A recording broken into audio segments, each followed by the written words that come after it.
The words sliced through the morning silence like a blade. Mama, a 2-year-old girl pointed at a complete stranger across a Manhattan diner, and in that instant, 3 lives collided. Ethan Calloway, billionaire, widower, broken father, froze with his coffee halfway to his lips. Megan Hart, the shy waitress who'd spent years making herself invisible, felt her heart stop. Because this wasn't just any word, it was Ivy's first, and she'd given it to the wrong woman. What happens when grief, longing, and impossible connection crash together before sunrise? Stay with me until the end. Like and comment your city so I can see how far this story travels. The diner smelled like burnt coffee and yesterday's grease. Megan had worked the early shift at Sal's diner for 3 years, and the smell no longer bothered her. It was 5:40 in the morning, that dead hour when the city held its breath between the drunk stumbling home and the bankers jogging past. The fluorescent lights hummed overhead, casting everything in that particular shade of tired that only all-night diners managed to achieve. 2 truckers sat at the counter. A woman in scrubs picked at scrambled eggs in booth 4, otherwise empty. Megan liked it this way. She moved through her routine with practiced efficiency, refilling coffee, wiping down tables, restocking the napkin dispensers.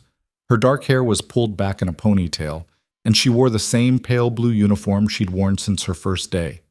Comfortable shoes, minimal makeup, nothing that drew attention. That was the point.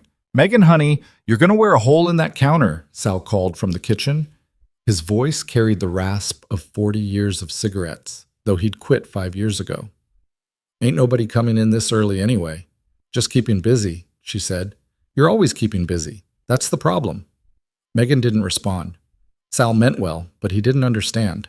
Busy meant safe. Busy meant her mind didn't wander to places it shouldn't go, like the studio apartment in Queens where her father had died, or the acceptance letter from Juilliard she'd turned down to pay his medical bills, or the piano she hadn't touched in 8 years.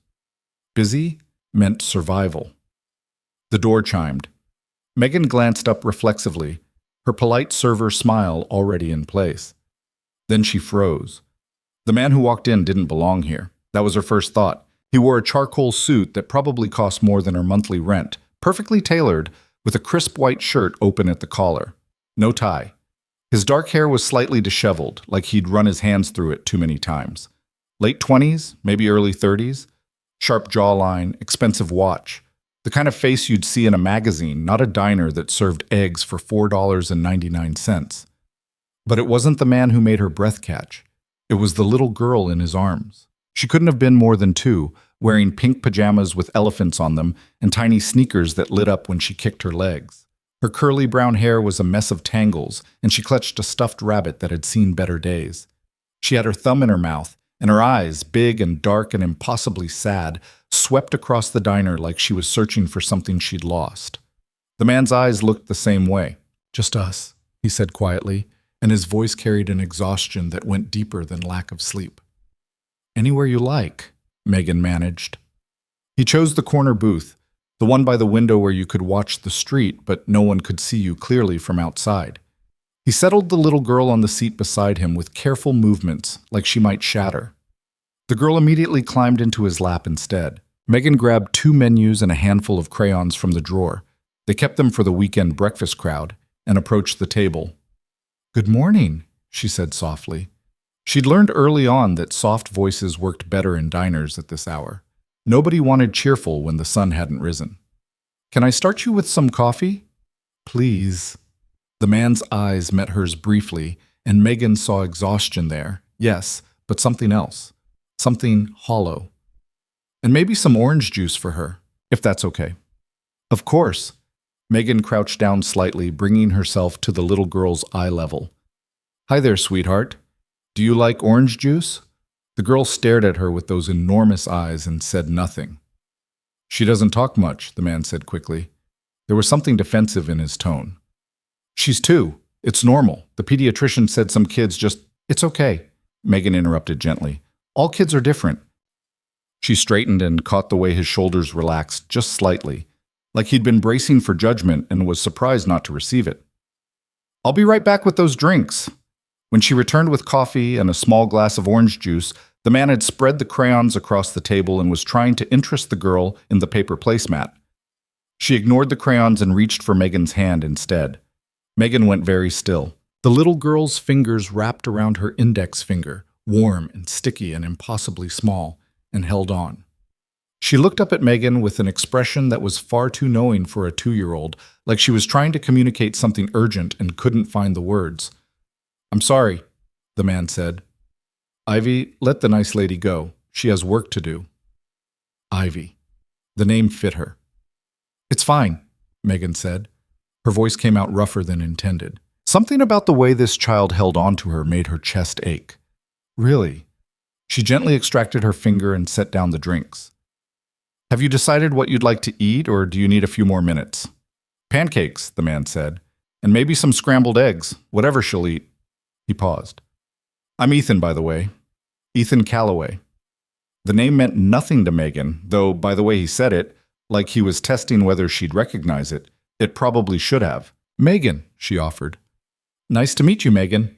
She nodded and turned to go, but Ivy made a small sound, not quite a word, just a noise of protest, and reached for her again. Megan glanced back. The little girl was leaning forward in her father's lap, straining toward Megan with both arms outstretched like she was trying to bridge an impossible distance. "I'll be back soon," Megan promised, "with your pancakes." Ivy's face crumpled, but she didn't cry.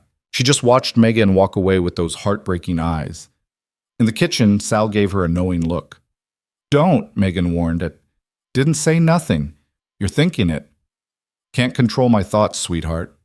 He cracked eggs onto the griddle. "That's a good-looking man out there. He's a customer." "Uh-huh. And that little girl's looking at you like you hung the moon." "She's 2. She probably looks at everyone like that." Sure," Sal said, but his grin said he didn't believe her. Megan ignored him and busied herself with other tables, but she could feel Ethan's presence in the corner booth like a weight. She kept glancing over despite herself, watching the way he tried to coax Ivy into drinking her juice, the way his hand trembled slightly when he reached for his coffee, the careful, deliberate way he moved, like someone afraid of breaking something precious. There was a story there. Megan had served enough people to recognize the shape of grief, and this man wore it like a second skin. When the food was ready, she carried it over on a tray. Ethan had managed to get Ivy to drink half her juice, which seemed to please him disproportionately. "Here we go," Megan said, setting down the plates. "Pancakes with extra syrup, scrambled eggs, and toast." "Thank you." Ethan cut the pancakes into small pieces, then drizzled syrup over them. "Can you try some, Ivy? Just a few bites?" Ivy looked at the food, looked at Megan, looked back at the food. "Not hungry?" Megan asked gently. The little girl shook her head. "That's okay. Food will still be here if you change your mind." "She barely eats anymore," Ethan said quietly, and there was frustration in his voice. Not at Ivy, at himself. "The nanny says she picks at everything. I've tried—" He stopped himself. "Sorry, you don't need to hear this." "It's okay," Megan said, and surprised herself by meaning it. There was something about this man, this exhausted, careful, grieving man, that made her want to help. "My dad went through a phase like that after my mom left. He stopped eating for a while." "What did you do?" "Sat with him," Megan said simply. "Didn't push, just kept him company." Ethan looked at her for a long moment, and Megan felt suddenly exposed, like he could see more than she wanted to show. "That's kind of you," he said finally. Megan shrugged and retreated to the counter, but she found herself watching them out of the corner of her eye as she wiped down the coffee maker. Watching Ethan coax Ivy into eating a single bite of pancake. Watching the little girl shake her head and burrow deeper into her father's arms. Watching the careful, tender way he held her, like she was the only thing keeping him tethered to the earth. The truckers left. The nurse finished her eggs and paid her bill. A few early commuters trickled in for coffee to go. The sky outside began to lighten, that pre-dawn gray that promised sunrise eventually, and still Ethan and Ivy sat in their corner booth. He wasn't eating, just holding his daughter and staring out the window at nothing. Megan made a decision she didn't fully understand and walked over with the coffee pot. "Refill?" Ethan blinked, like surfacing from deep water. "Sure. Thanks." She poured, then hesitated. I'm about to go on break. Would you mind if I sat with you for a minute? He looked surprised. No, please. Megan slid into the opposite side of the booth, acutely aware that this was unprofessional and Sal would absolutely give her shit for it later. But something about this man and his silent daughter pulled at her in a way she couldn't explain. Ivy perked up immediately when Megan sat down. She straightened in her father's lap, those big eyes fixed on Megan with laser focus. Hi, Ivy, Megan said softly. She pulled a napkin toward her and picked up one of the abandoned crayons. Want to see something? She drew a simple flower, nothing fancy, just 5 petals and a stem. Ivy watched, transfixed. Can you make a flower? Megan asked, sliding the crayon toward her. For a long moment, Ivy didn't move. Then slowly she reached for the crayon. Her small hand wrapped around it with fierce concentration. She pressed it to the napkin and made a single wobbly line. That's beautiful, Megan said. Ivy looked up at her, and for the first time something like pleasure flickered across her face. She likes you, Ethan said quietly. There was wonder in his voice, and something else. Something that might have been relief. She hasn't warmed up to anyone since... He stopped. Not in a long time. Megan didn't push. Whatever he'd been about to say lived in the space between his words, heavy and unspoken. They sat in comfortable silence, while Ivy drew more lines on the napkin, increasingly confident. Megan added to the drawing occasionally. A sun in the corner, a butterfly. Ethan watched them both with an expression Megan couldn't quite read. You're good with kids, he said eventually. I don't have any experience, really. Megan shrugged. I don't know. Kids make sense to me. More than adults, anyway. Yeah, Ethan said. Yeah, I get that.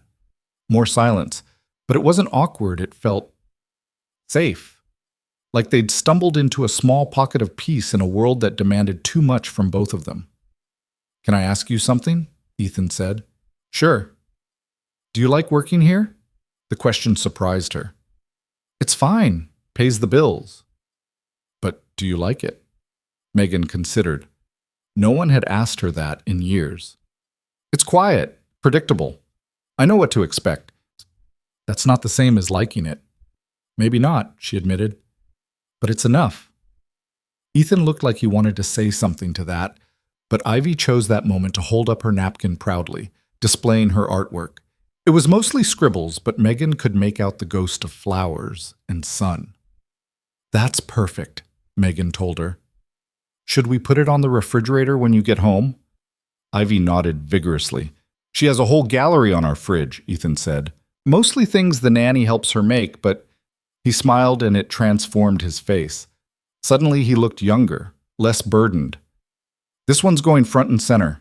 Megan's break was over. She could feel Sal's eyes on her from the kitchen. I should get back to work, she said reluctantly. Ivy's face fell. She reached for Megan again, making that same wordless sound of protest. I'll be right over there, Megan promised, pointing to the counter. I can see you from there. Ivy didn't look convinced, but she let Megan stand. Thank you, Ethan said, and there was weight in those words. For sitting with us. You didn't have to do that. I wanted to, Megan said, and realized it was true. She returned to her station, and the morning rush began in earnest. More customers, more orders, more coffee. The diner filled with noise and movement, and Megan moved through it all with her usual efficiency. But she kept glancing at the corner booth, watching Ethan try to get Ivy to eat, watching him check his phone anxiously, watching the way his shoulders tensed every time the door chimed like he was expecting bad news. Around 7, he finally got up to leave. He left cash on the table, far too much for pancakes and eggs, and lifted Ivy into his arms. The little girl clutched her napkin, drawing like a treasure. They walked toward the door. Megan was at the register, ringing up a businessman's breakfast sandwich. She smiled at Ivy as they passed. And then it happened. Ivy twisted in her father's arms, looked directly at Megan, and spoke. Mama. The word cut through every conversation in the diner. The businessman stopped mid-sentence. Sal dropped a spatula in the kitchen. The couple in booth 3 stared openly. Ethan went absolutely still, his face drained of color. Megan couldn't breathe. Ivy. Ethan said, his voice strangled. No, sweetheart, that's not… Mama, Ivy said again, reaching for Megan with both arms, more insistent now. Mama, Mama. The businessman looked between Megan and Ethan, clearly doing math that didn't add up. Congratulations? He offered uncertainly. We're not… Ethan was backing toward the door, his movements jerky. I'm sorry, she doesn't talk much, and when she does, she gets confused. I'm sorry. Megan's hands were shaking. It's okay. It's not. This is… Ethan looked at his daughter with an expression of such profound pain that Megan felt it in her chest. Come on, Ivy, we need to go. Mama, Ivy sobbed. She was reaching for Megan desperately now, straining in her father's arms, and tears were streaming down her face. Mama, Mama, Mama. I know, Ethan whispered, his own eyes bright. I know, baby. I'm sorry. He pushed through the door and was gone. The silence in the diner was deafening. Then everyone started talking at once. Megan stood frozen at the register, the businessman's $20 bill still in her hand, her heart pounding so hard she thought she might be sick. Sal appeared at her elbow. You okay, honey? I don't know. That was… He whistled low. That was something. Yeah, Megan managed. Something. She finished the businessman's transaction on autopilot, returned to wiping down tables, refilled coffee, smiled at customers, but her hands wouldn't stop shaking, and Ivy's voice echoed in her head like a prayer or a curse. Mama. The little girl's first word, and she'd given it to a stranger. When Megan's shift finally ended at 2, she walked home through streets that felt surreal, like the whole world had tilted slightly off its axis, and she was the only one who noticed. Her studio apartment was exactly as she'd left it, neat, spare, carefully anonymous. She made tea she didn't drink and sat on her second-hand couch and stared at the wall. She thought about Ivy's face, about Ethan's grief, about the way the little girl had reached for her like Megan was the answer to a question no one had asked. Mama. Megan pressed her hands to her face and tried to understand why she was crying. She'd spent 8 years building a life that asked nothing of her, a life that was safe and small and controllable. She went to work. She came home. She paid her bills. She didn't get close to people. She didn't let anyone in. It had been working. Until a 2-year-old girl in elephant pajamas had looked at her and spoken, and suddenly everything Megan had carefully constructed felt like tissue paper. She thought about her father, about the way he'd faded after her mother left, like he'd lost the ability to see color, about sitting beside his hospital bed and watching him slip away while she held his hand and promised him things she couldn't deliver, about the Juilliard acceptance letter she'd burned the day after his funeral, about the piano she'd sold to pay for a burial plot. She'd promised herself she wouldn't do that again, wouldn't let anyone close enough to hurt her, wouldn't become responsible for someone else's happiness. But Ivy's face kept appearing behind her closed eyes. Mama. Megan didn't sleep that night. When her alarm went off at 4:30 the next morning, she seriously considered calling in sick. She'd never called in sick. Not once in 3 years. But the thought of facing that corner booth, of seeing it empty, or worse, seeing Ethan and Ivy sitting there, made her chest tight. She went to work anyway.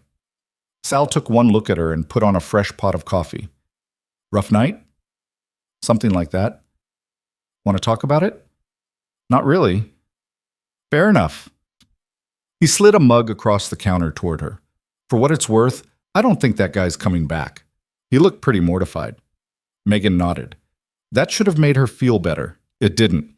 The early shift passed in a blur. Truckers, nurses, insomniacs, the usual cast of characters, no one in expensive suits carrying heartbroken toddlers. Megan told herself she was relieved. At 5:50, the door chimed. Megan looked up from the register. Ethan stood in the doorway, Ivy in his arms. The little girl wore different pajamas, purple ones with stars, but the same lit-up sneakers. She had the stuffed rabbit, and the moment her eyes found Megan, her entire face lit up. Mama, she shouted, joy and recognition and relief all tangled together. Mama! Mama! Every head in the diner turned. Ethan's eyes met Megan's across the room. He looked terrified. I'm sorry, he said. I know this is strange. I know you probably don't want us here. But she cried all day yesterday. All day. And this morning she saw my coat and ran to the door and kept saying," his voice broke, "I didn't know what else to do." Ivy was squirming in his arms, reaching for Megan with both hands, babbling, "Mama, Mama, Mama," like it was the only word she knew. Megan set down her coffee pot, walked across the diner, and reached for the little girl who'd called her name. Ivy came into her arms like coming home, wrapping her small arms around Megan's neck and burrowing her face into Megan's shoulder with a sigh that sounded like pure relief. Megan held her and felt something crack open in her chest, something she'd kept locked for 8 years. "Hi, baby," she whispered. "I missed you too." Ethan stared at them both like he'd witnessed a miracle. "I don't understand this," he said quietly. "Any of this. But she hasn't talked this much in—" He stopped. "Ever. She's never talked this much." Ivy pulled back to look at Megan's face, patting her cheeks with sticky hands. "Mama, Mama pretty." "Oh," Megan breathed. Her eyes were stinging. "Thank you, sweetheart." "Mama, stay." "I'm working right now, but I'm not going anywhere. Promise." Sal appeared at Megan's elbow. "You want me to take your tables for a bit?" "Sal, I can't." "Yeah, you can. Go sit with your family." "They're not—" "Honey, that little girl disagrees. Now go." So Megan carried Ivy to the corner booth, and Ethan followed, and they sat down together like they'd done this 1,000 times before. Ivy refused to leave Megan's lap. She sat there with her thumb in her mouth, radiating contentment, while Megan ordered them breakfast and Ethan watched them both with an expression Megan couldn't name. "I should explain," he said finally, "about yesterday, about why she called you. You don't have to." "I want to." He took a breath. "My wife died. When Ivy was born, complications during delivery. They gave me a choice, and I chose—" His voice went rough. "I chose Ivy. I'm so sorry. Ivy has never known her mother. I've tried. I have pictures everywhere. I talk about her. But Ivy's never said the word, not once, until yesterday." He looked at Megan with raw honesty. "I don't know why she chose you, but she did. And I don't know what to do with that." "Maybe you don't have to do anything," Megan said softly. "Maybe she just needed—" She looked down at Ivy, who was tracing patterns on Megan's hand. "I don't know. Connection. Someone who didn't expect anything from her." "Is that what you are? Someone who doesn't expect anything?" "I guess so." "I don't believe that," Ethan said. "I think you're someone who's been hurt, and you're trying very hard to make sure it doesn't happen again." Megan's breath caught. "You don't know me." "No," he agreed. "But I recognize the look. I see it in the mirror every morning." They sat with that truth between them while Ivy played with Megan's fingers and the diner hummed with morning noise around them. "Can I buy you breakfast?" Ethan asked finally. "A real breakfast, not just coffee while you're working. Tomorrow, maybe, if you're free." "I work tomorrow." "After your shift, then."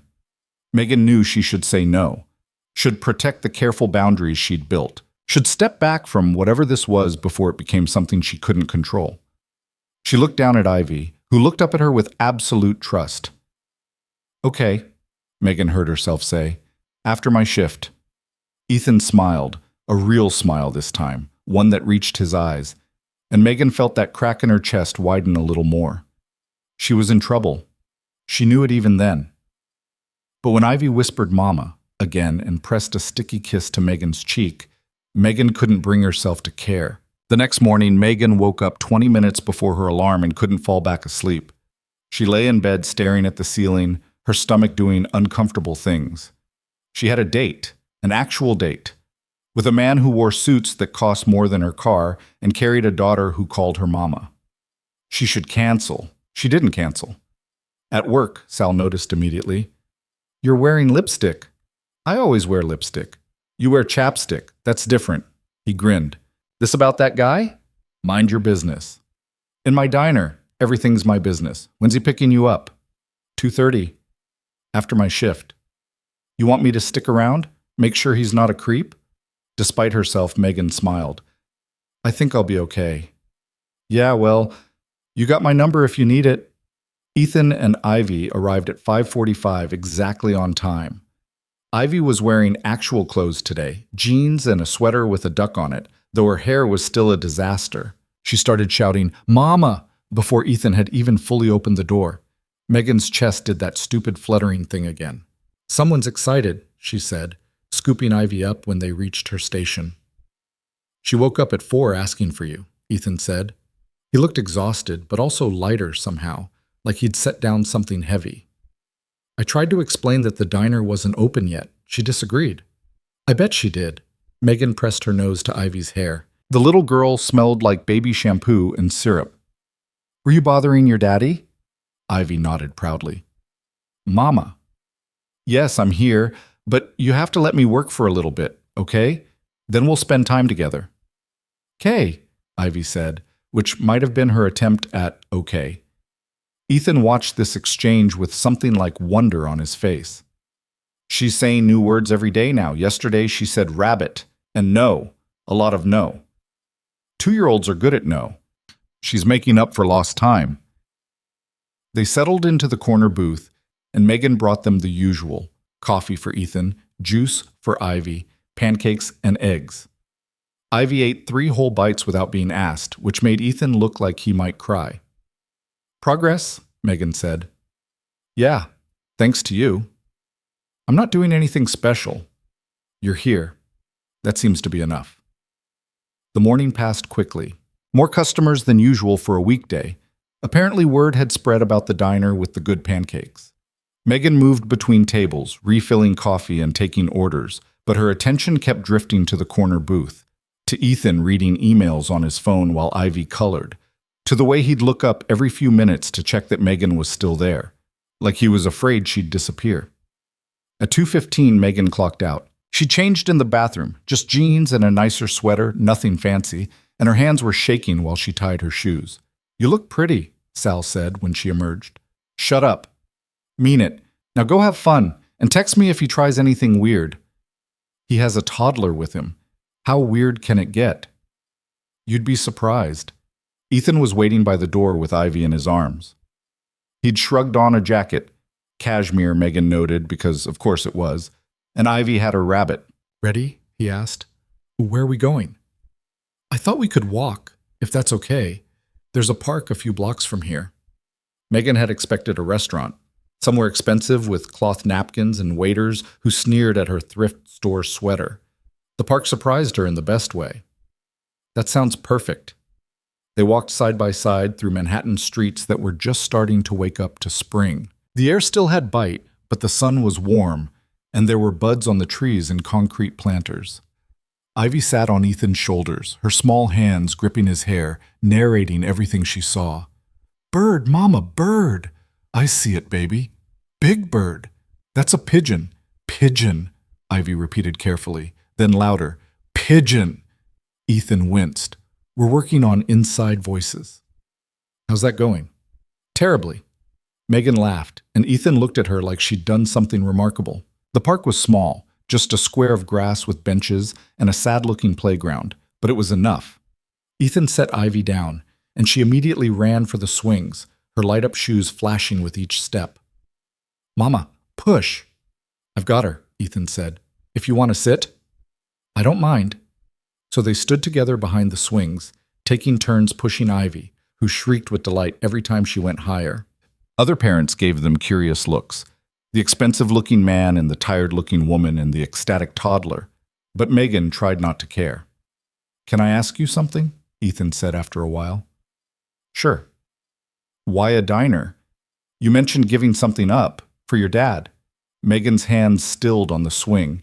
Ivy protested, so she pushed again, buying time. "It's not interesting." "I'd like to hear it anyway, if you want to tell me." She didn't want to tell him, but there was something about the way he asked, no pressure, just genuine curiosity, that made her walls feel less necessary. "I played piano," she said finally. "Got into Juilliard, full scholarship." "That's incredible." "Yeah, well, my dad got sick right before I was supposed to start. Cancer. My mom had left years before, so it was just us. I couldn't—" She swallowed. "I couldn't leave him. So I deferred for a year, then another year. Then he died, and I had all these medical bills, and the scholarship had moved on to someone else." "I'm sorry. It was a long time ago." "That doesn't make it hurt less." Megan looked at him sharply, but his face held only understanding. No, she admitted. It doesn't. Do you still play? I sold my piano to pay for his funeral. Ethan was quiet for a moment. Then, that's the saddest thing I've heard in a long time. You lost your wife. I think you win. It's not a competition. No, Megan agreed. I guess it's not. Ivy demanded more pushes, so they gave them to her. After a while, she grew bored with the swings and wanted to play in the sandbox. Ethan followed her, and Megan watched him crouch down in his expensive pants to help Ivy build something that might have been a castle or might have been a lumpy pile of sand. He was good with her, patient, attentive, but there was a desperation underneath it, like he was terrified of messing up, like every decision carried impossible weight. Megan understood that feeling. After an hour, Ivy started rubbing her eyes, the universal toddler sign for impending meltdown. Ethan scooped her up before she could fully crash. I should get her home for a nap, he said. But this was... Thank you. For coming. I had a good time. Really? Really? He smiled, and Megan's stomach did that fluttering thing again. She was definitely in trouble. Can I see you again? Tomorrow? I work tomorrow. I know, I meant at the diner, and then maybe... He shifted Ivy to his other hip. Maybe dinner sometime? A real date, without the kid. I like the kid. So do I. But sometimes it's nice to have a conversation that doesn't involve narrating every pigeon in New York. Megan laughed. Okay, dinner sounds good. Yeah? Yeah. Ethan's whole face transformed. He looked younger when he smiled, less burdened, more alive. Great. I'll call you, if that's okay. Can I have your number? They exchanged phones, fingers brushing as they handed them back. Megan tried to ignore the small spark that contact created. I'll see you tomorrow, Ethan said. 5:45? I'll be there. She watched them walk away, Ethan and his sleepy daughter, and felt something shift inside her chest. Something that felt dangerously like hope. The days blurred together after that. Ethan and Ivy came to the diner every morning, always at 5:45, always choosing the corner booth. Ivy's vocabulary exploded. She went from a handful of words to full sentences in a matter of weeks, and every new word felt like a small miracle. Mama, what's that? That's a coffee maker, baby. Coffee? Yes, coffee. Daddy drinks coffee. Your daddy drinks a lot of coffee. Too much coffee. Ethan, sitting across from them with his third cup of the morning, raised an eyebrow. Are you ganging up on me? Little bit, Megan admitted. He'd started staying longer in the mornings, sometimes until 7, when he absolutely had to leave for whatever mysterious billionaire things he did during the day. He never talked about work, never mentioned money, just sat in the booth with his daughter and his coffee and watched Megan move through her shift like it was the most fascinating thing in the world. It should have been weird. It wasn't.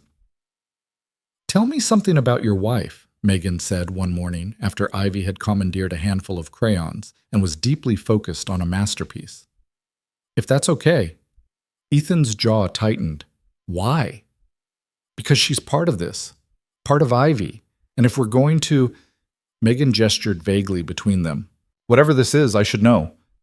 He was quiet for so long she thought he wouldn't answer. Then, her name was Claire. We met in college. She was studying architecture, wanted to design sustainable housing for developing countries. That's ambitious. She was ambitious, brilliant, stubborn as hell. A ghost of a smile. She didn't want kids at first, thought they'd get in the way of her career.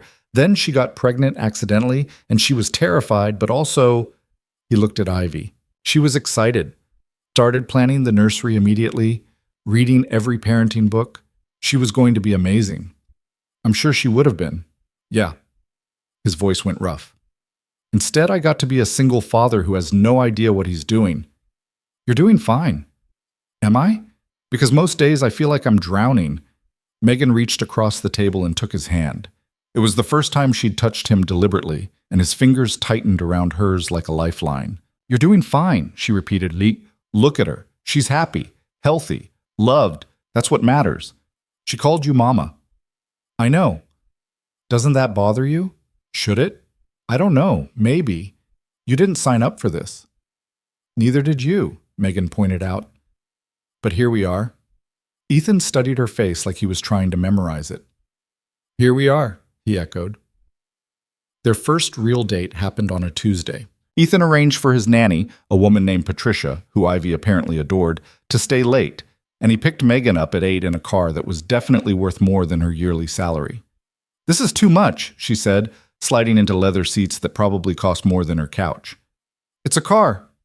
It's a statement. Would you prefer I picked you up on a bicycle? Honestly, kind of. He laughed.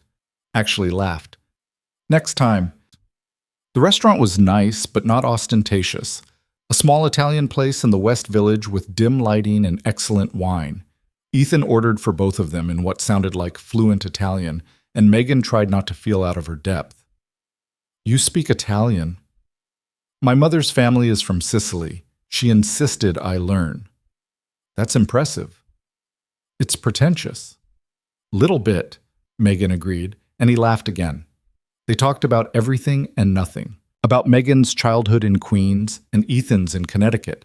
About her father's jazz collection and his mother's tendency to redecorate every room in her house twice a year. About books and music and the inexplicable popularity of true crime podcasts. They didn't talk about Claire. They didn't talk about the piano Megan had sold. They stayed in safe territory, and it felt good. Easy. Until dessert arrived, and Ethan said, I need to tell you something. Megan's stomach dropped. Okay. I'm not... He ran a hand through his hair. I'm not good at this. Dating. Being vulnerable. I spent 2 years after Claire died just trying to survive each day, and now I'm here with you, and I keep waiting for the other shoe to drop. What shoe? The one where you realize this is too complicated, that I'm too broken, that Ivy's too much. Ivy's not too much. But I am. Megan set down her fork. You want honesty? Always. You're a lot, she said carefully. The money, the grief, the instant family thing. It's a lot. And yeah, I'm scared.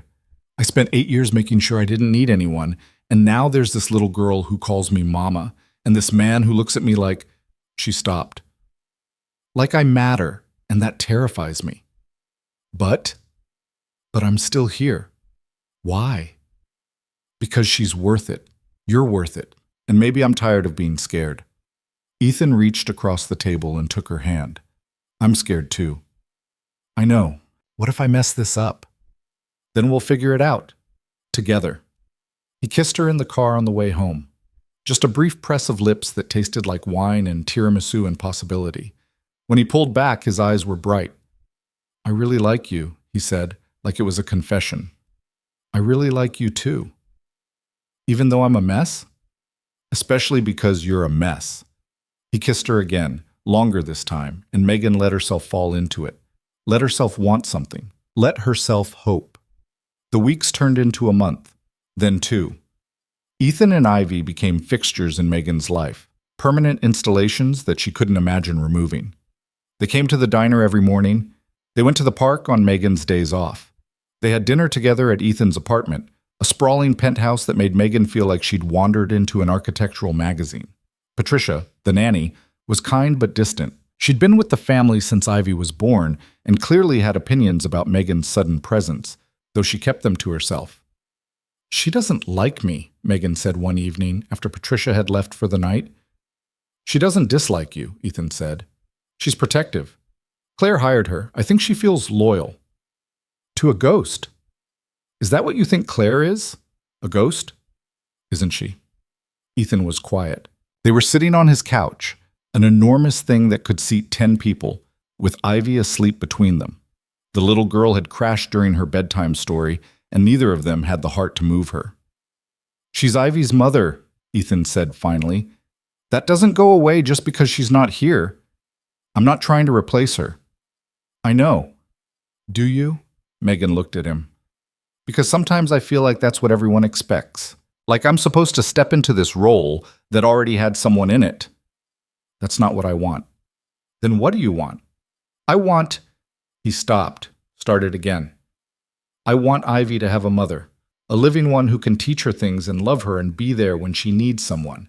And I want, his voice dropped, I want someone for me. Someone who understands that I'm never going to be completely whole again, but who wants me anyway. I want you, Megan said quietly, even the broken parts. There are a lot of broken parts. I've got some too. Maybe they fit together.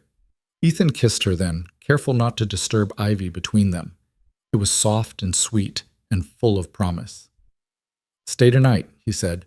Please, just to sleep. I want to wake up with you here. Megan should have said no, should have kept some boundary between them, but Ivy was warm against her side, and Ethan's eyes held so much hope, and she was tired of saying no to things that felt good. Okay. They carried Ivy to her bedroom, a purple wonderland full of stuffed animals and books, and tucked her in. The little girl stirred, eyes opening just enough to register Megan's presence. Mama stay? Yes, baby. Mama's staying. Kay. Ivy's eyes closed again. Love you. Megan's breath caught. Ethan's hand found hers in the darkness. Love you too, Megan whispered. In Ethan's bedroom, all clean lines and expensive sheets, they lay facing each other, not touching but close enough to feel each other's warmth. She's never said that before, Ethan said. To anyone, not even me. She loves you. I know, but she's never said it. Give her time. She's figuring things out. We all are. They fell asleep like that, fully clothed on top of the covers, hands linked between them. When Megan woke to sunlight streaming through floor-to-ceiling windows, Ivy was standing beside the bed, staring at her with wide eyes. Mama here, she announced, delighted. Yes, I'm here. Daddy here too. We're both here. Ivy climbed onto the bed between them, wriggling under the covers with her rabbit. Pancakes? Sure, baby. We can make pancakes. Ethan's eyes opened and he smiled at the sight of both of them. Morning. Morning. This is nice. Yeah, Megan agreed. It is. They made pancakes together in Ethan's enormous kitchen, with Ivy helping by making a mess with the flour and singing a song about rabbits that she'd apparently invented. Ethan cooked with surprising competence, and Megan set the table, and it all felt shockingly domestic. It felt like a family. Megan tried not to think too hard about that, tried not to examine the way her chest ached with something that might have been happiness. She'd spent so long protecting herself that letting people in felt like standing on a cliff edge. But when Ivy grabbed her hand and said, Mama, sit here, and Ethan smiled at her across the table, Megan thought maybe the fall would be worth it. I want you to meet my mother, Ethan said later after Ivy had been deposited with Patricia for her afternoon nap.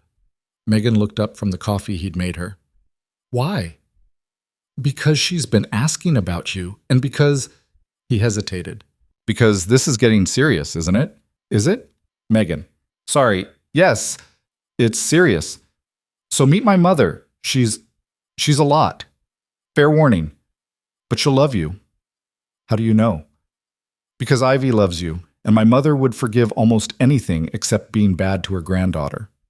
The meeting was scheduled for the following Sunday.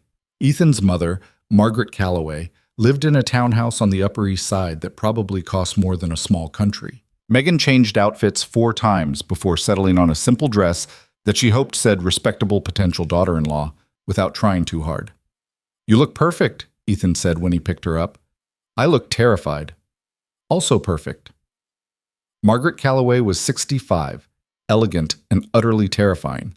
She greeted them at the door wearing pearls and a smile that didn't reach her eyes. Ethan, darling, and you must be Megan. It's nice to meet you, Mrs. Calloway. Margaret, please, come in.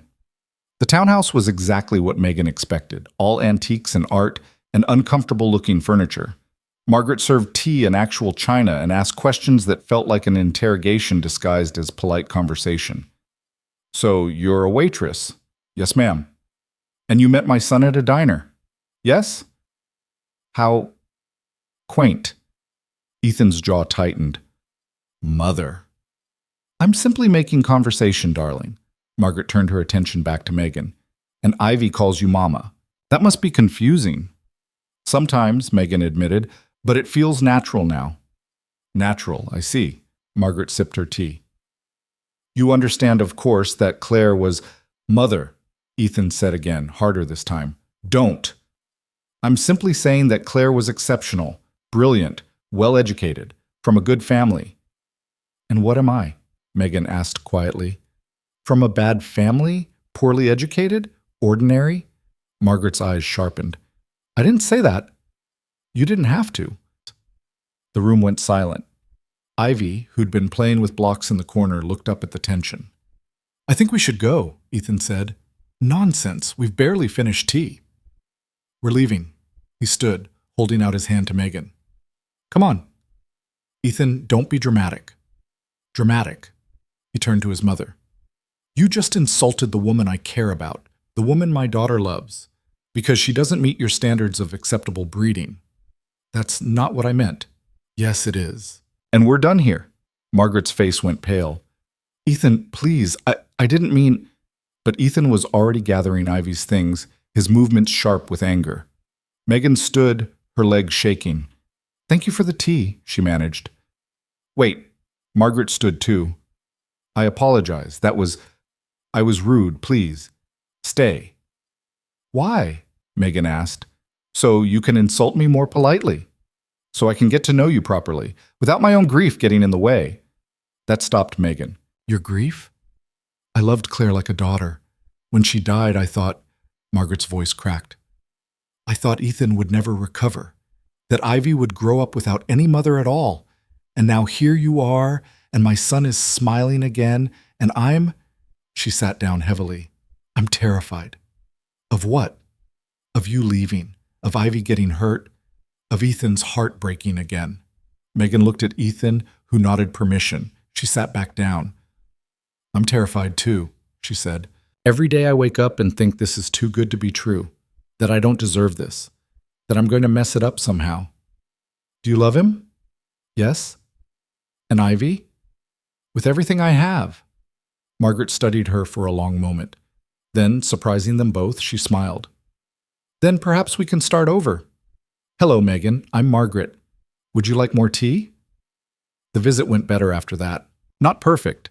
Margaret still asked pointed questions about Megan's education and career prospects, but better. When they left, Margaret hugged Megan stiffly and whispered, Take care of them, please. I will. In the car, Ethan let out a long breath. I'm sorry about her. Don't be. She's protecting you. Still, that was rough. I've had worse. He took her hand. You were amazing, standing up to her like that. I was shaking the whole time. Couldn't tell. Megan looked out the window at the city sliding past. Do you really love me? What? You told your mother you cared about me, but you've never said, I love you, Ethan said immediately. I should have said it weeks ago. I love you, Megan. I'm completely, terrifyingly in love with you. Her eyes filled. I love you too. He pulled the car over right there, in the middle of Manhattan traffic, and kissed her properly. Horns honked around them, but neither of them cared. Daddy, Ivy said from her car seat. Kissing? Yes, baby, kissing. Mama and Daddy kissing. That's right. Love Mama. Me too, sweetheart. Me too. 3 months after that kiss in traffic, Megan moved some clothes into Ethan's apartment. Not all of them. She kept her studio in Queens, told herself she needed the safety net. But enough that Ivy stopped asking why Mama had to leave at night. You could just move in properly, Ethan said one morning, watching Megan pack her overnight bag for the 3rd time that week. I like having my own space. You haven't slept there in 2 weeks. Still, it's mine. He didn't push, but Megan could see the question in his eyes, the worry that she was keeping one foot out the door. Maybe she was. At the diner, Sal had started training her replacement, a college kid named Marcus who burned the eggs and forgot orders but had enthusiasm going for him. You sure about this? Sal asked, watching Marcus fumble with the coffee maker. About what? Leaving. This place, it's been your home for 3 years. I'm not leaving, just cutting back hours. To spend more time with the boyfriend and his kid. Is that a problem? Nope. Sal wiped down the counter. Just want to make sure you're doing this because you want to, not because some rich guy expects it. He doesn't expect anything. Good. Because you're too smart to disappear into someone else's life. Megan thought about that conversation later, lying in Ethan's bed while he worked late in his home office, and Ivy slept down the hall. Was she disappearing? She'd stopped picking up extra shifts, stopped going to the used bookstore on Sundays, stopped doing most of the small things that had made up her life before, but she was happy. Wasn't that enough? Her phone buzzed, a text from a number she didn't recognize. We need to talk. About Ethan. About what he's not telling you. V. Megan stared at the message, typed back. Who is this? 3 dots appeared, disappeared, appeared again. Vanessa Lynn, Claire's best friend. Meet me tomorrow, 2 p.m. The coffee shop on 47th and 8th. Megan's stomach turned over. She should tell Ethan, should show him the message and ask what this was about. She didn't. The next day, she told Ethan she had errands to run. He kissed her forehead and said he'd pick up Ivy from her playdate, and Megan felt like garbage for lying. The coffee shop was generic, too bright, too loud, full of people on laptops. Vanessa was sitting in the back corner, and Megan recognized her immediately from the photos scattered around Ethan's apartment. Dark hair, sharp cheekbones, expensive clothes. She looked like someone who'd never worked a day shift at a diner in her life. Megan. Vanessa didn't stand, didn't smile. Thanks for coming. I'm not sure why I did. Because you're smart enough to know when something's off. Megan sat down. What do you want? To help you, before you get in too deep. I'm already in deep. Are you? Or are you just playing a role Ethan wrote for you? What's that supposed to mean? Vanessa pulled out her phone, tapped a few times, then turned it toward Megan. On the screen was a document, legal letterhead, dense paragraphs of text. Megan's eyes caught on certain phrases. Petition for birth certificate amendment, replacement of deceased biological mother, legal adoption proceedings. Her blood went cold. What is this? A draft petition Ethan's lawyer prepared 6 weeks ago. Vanessa's voice was hard. He's planning to have you legally replace Claire on Ivy's birth certificate, as if she never existed. That's not, he wouldn't. He already filed the preliminary paperwork. My lawyer friend saw it cross her desk. Megan's hands were shaking. Why would he do that? Because Ethan Calloway is used to controlling everything, including his daughter's history, including you. You don't know him. I knew Claire for 15 years. I know what she'd think about this. Vanessa leaned forward. He's erasing her, Megan, and he's using you to do it. That's not fair, isn't it? Think about it.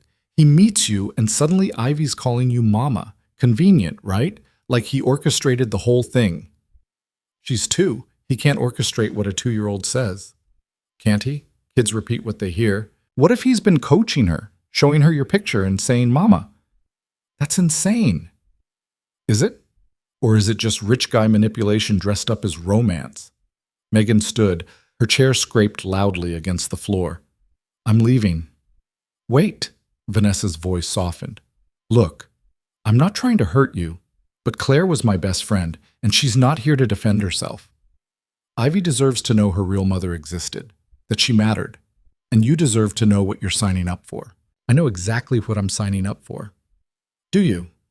Because from where I'm sitting, you're a kind woman who got pulled into a widower's fantasy, and when it falls apart, and it will, you're the one who's going to get destroyed. Megan walked out without responding. Her hands were still shaking when she got on the subway. She stared at her reflection in the dark window and tried to make sense of what she'd heard. Ethan wouldn't do that.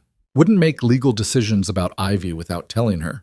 Wouldn't try to erase Claire from their daughter's history. Would he? She thought about all the times he'd avoided talking about Claire, how he'd removed most of her photos from the common areas of the apartment, keeping only a few in Ivy's room. How he'd never told Ivy stories about her mother, always deflecting when the topic came up. How he'd said, that first day, I want Ivy to have a mother, a living one. Megan felt sick. When she got back to the apartment, Ethan was on the floor with Ivy, building an elaborate tower out of blocks. He looked up and smiled, and Megan's heart cracked. Hey, how were your errands? Fine. The lie tasted like metal. Can we talk? After Ivy goes to bed? Something flickered across his face. Sure. Everything okay? Yeah, just, we need to talk. The hours until Ivy's bedtime felt endless. Megan went through the motions, helped make dinner, gave Ivy a bath, read her 3 stories instead of the usual 2. The little girl was chatty, telling elaborate tales about the monsters under her bed who were actually nice and just wanted friends. Mama stay tonight? Of course, baby. Forever? Megan's throat closed. We'll see. Kay? Ivy yawned. Love you, Mama. Love you too. In the hallway, Ethan touched her shoulder. You're quiet. Just tired. Megan, after she's asleep. Please. He nodded, but the worry in his eyes deepened. 20 minutes later, they sat facing each other on that enormous couch. Ethan poured wine that Megan didn't drink. What's going on? He asked. I met with someone today, Vanessa Lynn. His face went carefully blank. What did she want? To tell me about the petition, the legal one, to replace Claire on Ivy's birth certificate. Silence. Long and terrible. Ethan, tell me she's lying. She's not lying. His voice was quiet. But she doesn't have the full story. Then give it to me. He stood, paced to the window, looked out at the city lights. I consulted with a lawyer about options. For the future. If this got serious between us. If you wanted to adopt Ivy. You didn't think to ask me first? I was exploring possibilities. That's all. I haven't filed anything. Vanessa says you filed preliminary paperwork. Intent to file, it's not the same thing. It's close enough. Megan was on her feet now. You made decisions about our future, about Ivy's entire identity, without talking to me, without even mentioning it. I was trying to protect you. From what? From having to make that choice. If I presented you with the option to be Ivy's legal mother, would you have said yes, or would you have run? That's not the point, isn't it? Ethan turned to face her. You still have your apartment in Queens. You pack a bag every time you come here like you might not come back. You love us, but you're terrified, and I thought if I could just... He ran his hands through his hair. If I could make it easier somehow, make it official, then maybe you'd believe this is real. By erasing Claire? That's not what this is. Then what is it? Because from where I'm standing, it looks like you want to pretend your wife never existed. I want my daughter to have a mother. The words came out raw. I want her to have someone who's here, who's alive, who can hold her when she's scared and teach her things. And his voice broke. Claire is gone. She's never coming back. And I need Ivy to have someone. And I thought you wanted that too. I do want that, but not like this. Not by pretending someone else never mattered. I'm not pretending anything. Aren't you? When's the last time you told Ivy a story about her mother? Showed her pictures? Talked about who Claire was? Ethan's jaw tightened. That's not fair. Why not? Because it's true? Because it hurts, he was shouting now. Because every time I talk about Claire, I remember what I did. The choice I made, and I can't... He sat down heavily. I can't carry that and raise Ivy and try to build something with you all at the same time. Something has to give. Megan felt tears on her cheeks. So you chose to erase her. I chose to move forward. By making decisions without me. By treating me like I'm just a piece you can slot into your perfect family picture. That's not what you are. Then what am I, Ethan? Because I thought I was your partner.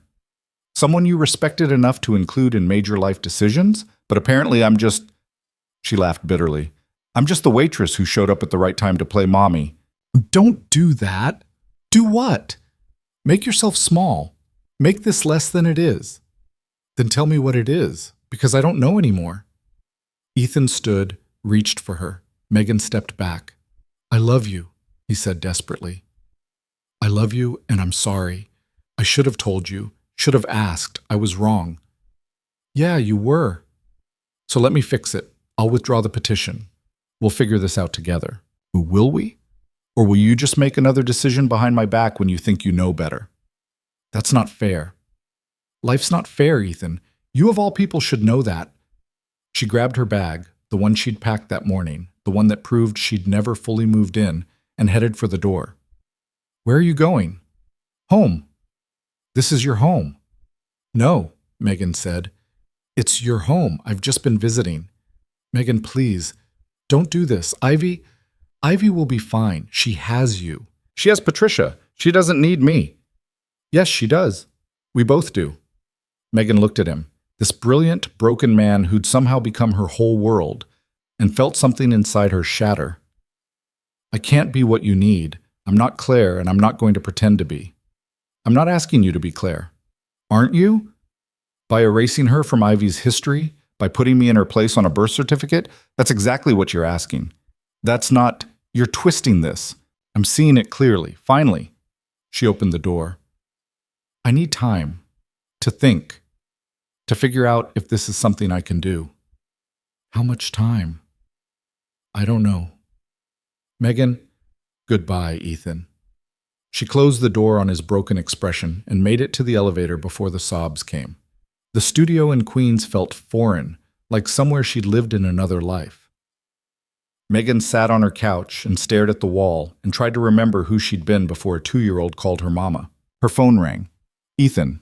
She let it go to voicemail. It rang again and again and again. Finally, she turned it off. The next morning, she went to work on autopilot. Sal took one look at her face and poured her coffee without comment. You want to talk about it? No. Fair enough. You still cutting back hours? Actually, can I pick up more shifts? Her voice cracked. I need to stay busy. Sure, honey. Whatever you need. The diner felt different now. Smaller. Sadder. Megan moved through her shift waiting for 5:45, waiting for the door to chime and Ivy to come running in with her light-up shoes and her rabbit and her smile. 5:45 came and went. They didn't come. Megan told herself she was relieved, told herself this was better, told herself she'd made the right choice. She didn't believe any of it. On her break, she finally turned on her phone. 23 missed calls from Ethan, 15 text messages, 3 voicemails. She listened to the first one. Megan, please, just talk to me. Ivy keeps asking where you are, and I don't know what to tell her. I withdrew the petition. It's gone. I'm sorry. Please call me back. The second, it's been 2 days. I'm worried about you. Just let me know you're okay. You don't have to talk to me, just please. Let me know you're safe. The third, Ivy cried herself to sleep asking for you. I thought you should know what your silence is doing to her, to us. If you're done, just tell me, but don't leave us hanging like this. Megan deleted all of them without responding. A week passed. Then 2. Megan worked double shifts and went home to her empty apartment and tried to convince herself this was better, that she was protecting herself, that walking away was the smart choice. Marcus, the new kid, asked her one morning, You okay? You seem sad. I'm fine. You sure? Because you've been staring at that coffee pot for like 5 minutes. Megan blinked. Sorry. Tired. We all are. But you seem, I don't know, different. Did something happen? Nothing happened. Okay. Marcus didn't look convinced. But if you need to talk, I don't. But thanks. Sal cornered her at the end of her shift. This is getting ridiculous. What is? You. Moping around here like someone died. Either call the man or don't, but stop torturing yourself. I'm not. Yes, you are. And it's painful to watch. He crossed his arms. You love him? That's not the point. It's exactly the point. You love him. You love that little girl, and you walked away because you got scared. He lied to me. He made a mistake. Big difference. Is it? Yeah, sweetheart. It is. Sal's voice softened. Your dad used to come in here, you know, after your mom left. He'd sit at the counter and drink coffee and talk about you, about how proud he was, how scared he was of messing you up. Megan's eyes burned. Why are you telling me this? Because he loved you more than anything, but he wasn't perfect. He made mistakes, got things wrong. But you forgave him, every time. Sal touched her shoulder. Maybe this guy deserves the same chance. What if I can't do it?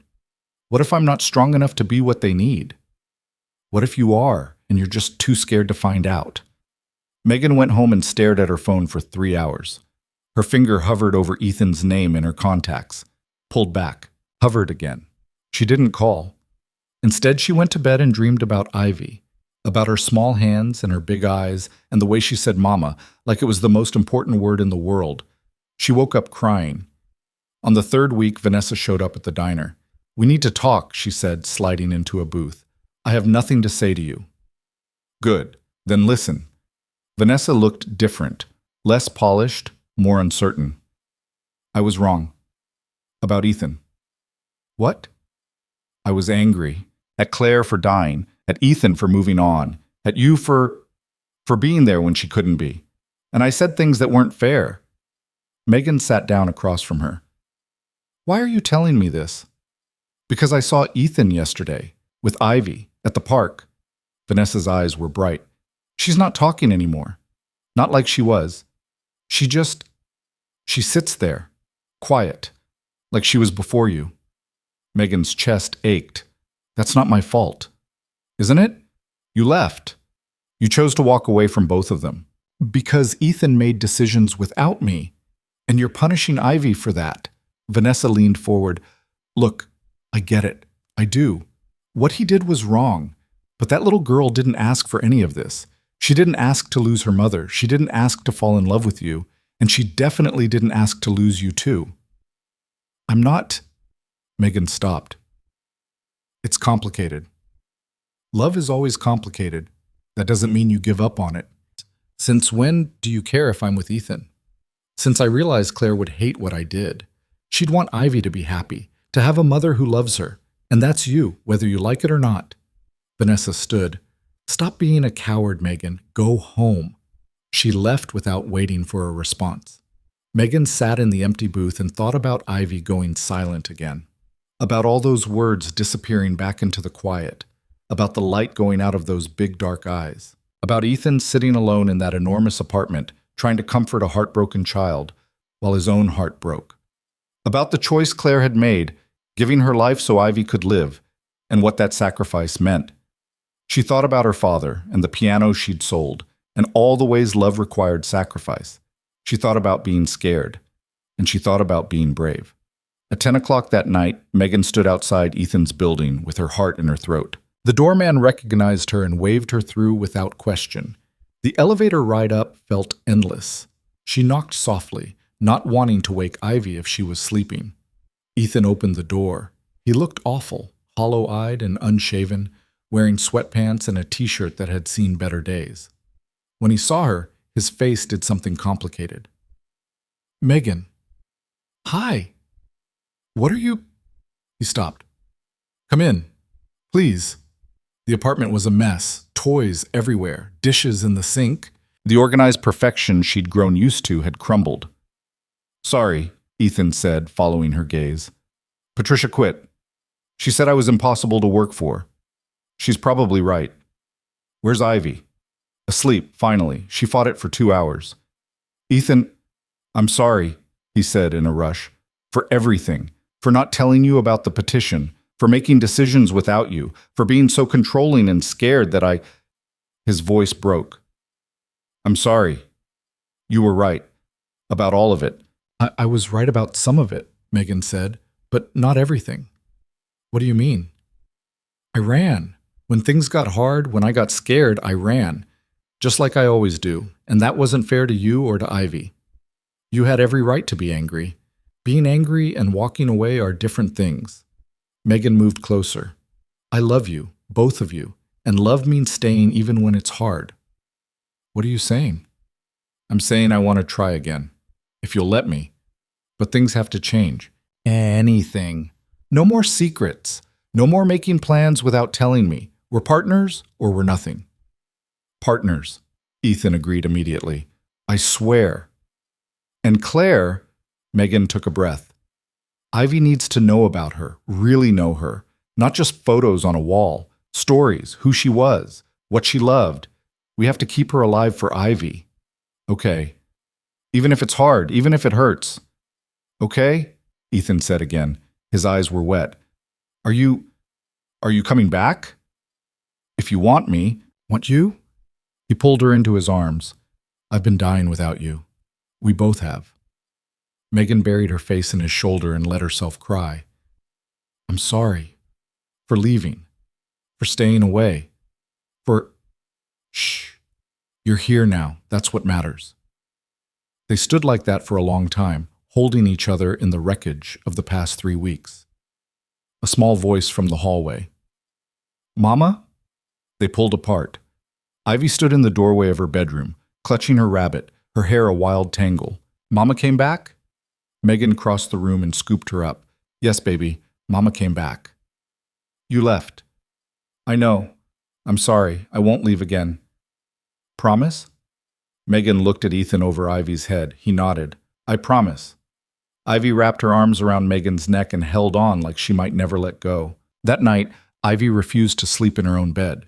She clung to Megan with a desperation that broke something in Megan's chest, and eventually they all ended up in Ethan's bed, Ivy between them, her small body pressed against Megan's side like she was afraid Megan might vanish if she let go. Mama stay forever? Ivy whispered in the darkness. Forever, Megan promised, and felt Ethan's hand find hers across their daughter's sleeping form. The next morning started rough. Ivy woke up crying at 5, inconsolable until Megan held her. Then she refused to let Megan out of her sight, following her to the bathroom, to the kitchen, sitting on her lap, while Megan tried to drink coffee. She's scared, Ethan said quietly, watching Ivy wind her fingers through Megan's hair. She thinks you'll disappear again. I won't. I know that. She doesn't yet. It took 3 days before Ivy would let Megan leave the apartment without a meltdown. A week before, she'd play independently for more than 5 minutes. 2 weeks before she started talking normally again, though her vocabulary had definitely shrunk. Megan quit the diner. Sal hugged her tight and told her to come back for pancakes sometime, and Marcus wished her well with the kind of enthusiasm only 20-year-olds could muster. She walked out of that place for the last time with her apron folded in her bag and $1,500 in cash tips that Sal had apparently been saving for her. For the wedding, he'd said with a wink. We're not getting married. Sure, whatever you say. Moving her stuff from Queens took less time than she'd expected. Most of it was junk anyway. Furniture she'd bought at thrift stores, kitchen supplies she never used, clothes that didn't fit the life she was building. She kept her books and her dad's old record collection and the framed photo of her parents from before everything fell apart. Everything else went to Goodwill. That's it? Ethan asked, looking at the 3 boxes she'd brought. I travel light. Not anymore. He gestured around the apartment. This is yours now. Really, yours. We can redecorate, get new furniture, whatever you want. I like it how it is. You sure? Because this was all Claire's taste, and I don't want you to feel like... Ethan. Megan touched his face. I'm not trying to erase her, remember? He nodded, but she could see the tension in his jaw. They'd been avoiding talking about Claire, dancing around the subject like it was a minefield, but Megan knew they couldn't keep doing that. That evening, after Ivy was in bed, Megan pulled out her laptop. What are you doing? Ethan asked. Research, she typed quickly, on how to talk to kids about dead parents. There's got to be resources, right? Books or therapists or something. Ethan sat down beside her. You don't have to go. Yes, I do. We do. For Ivy. They spent 2 hours reading articles and forum posts from other parents in similar situations. Some of it was helpful. A lot of it was depressing. But by the end, they had a plan. Start small. Show Ivy pictures of Claire. Tell her simple stories. Use the word died bet instead of euphemisms. Let Ivy lead with questions. We should start tomorrow, Megan said. Yeah. Ethan closed the laptop. Thank you for pushing this. I don't think I could do it alone. Good thing you're not alone then. The next morning, while Ivy ate cereal, Ethan brought out a photo album Megan had never seen.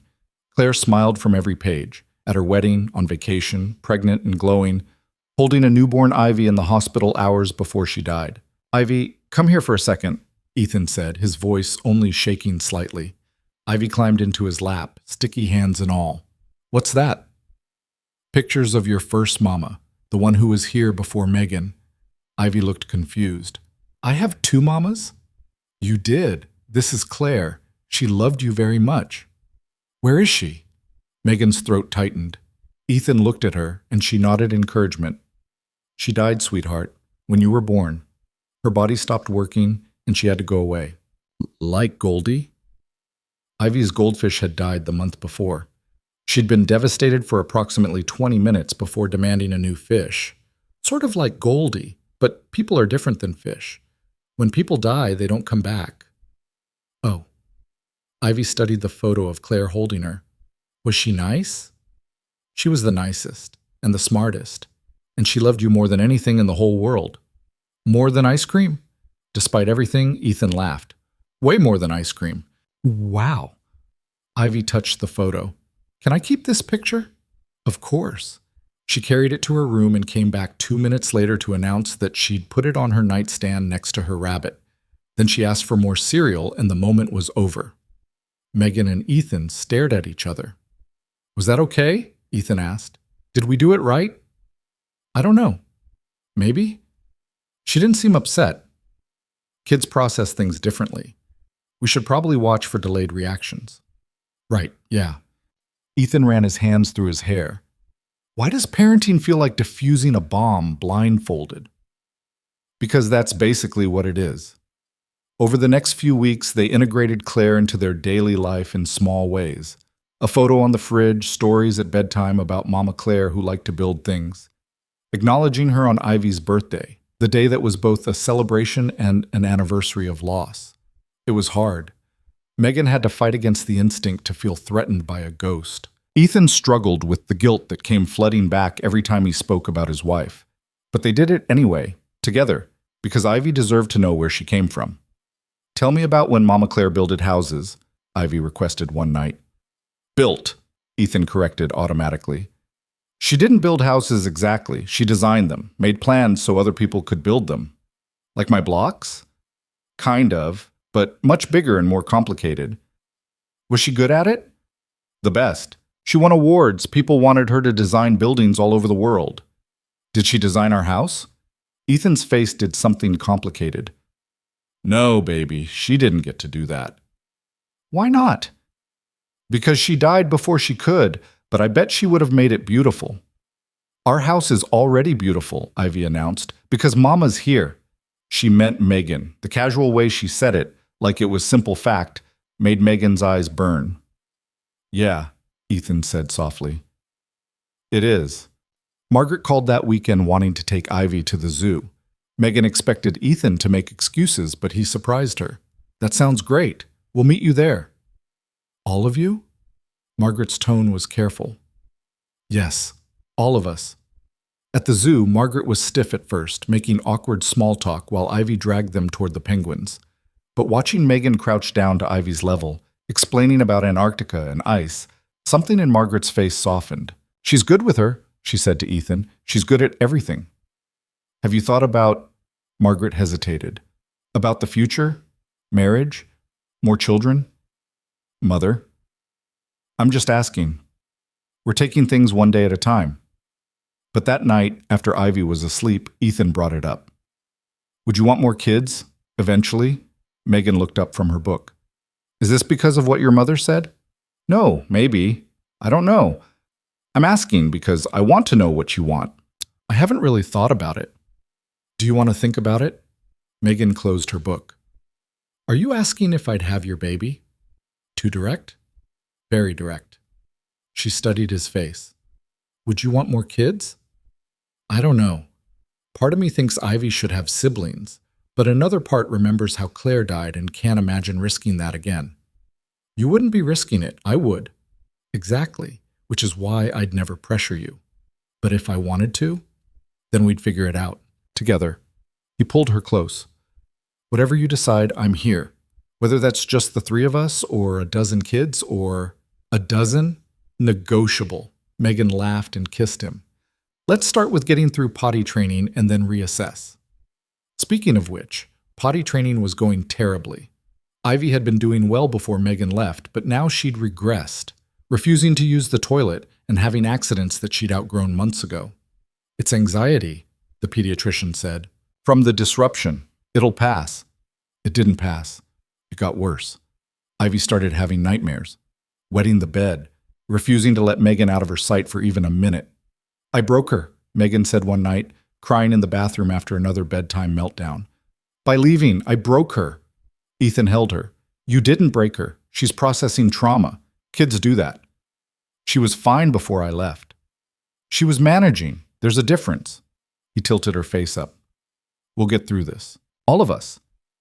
But you have to stop blaming yourself. How? I don't know. Same way I'm trying to stop blaming myself for Claire. They started seeing a family therapist.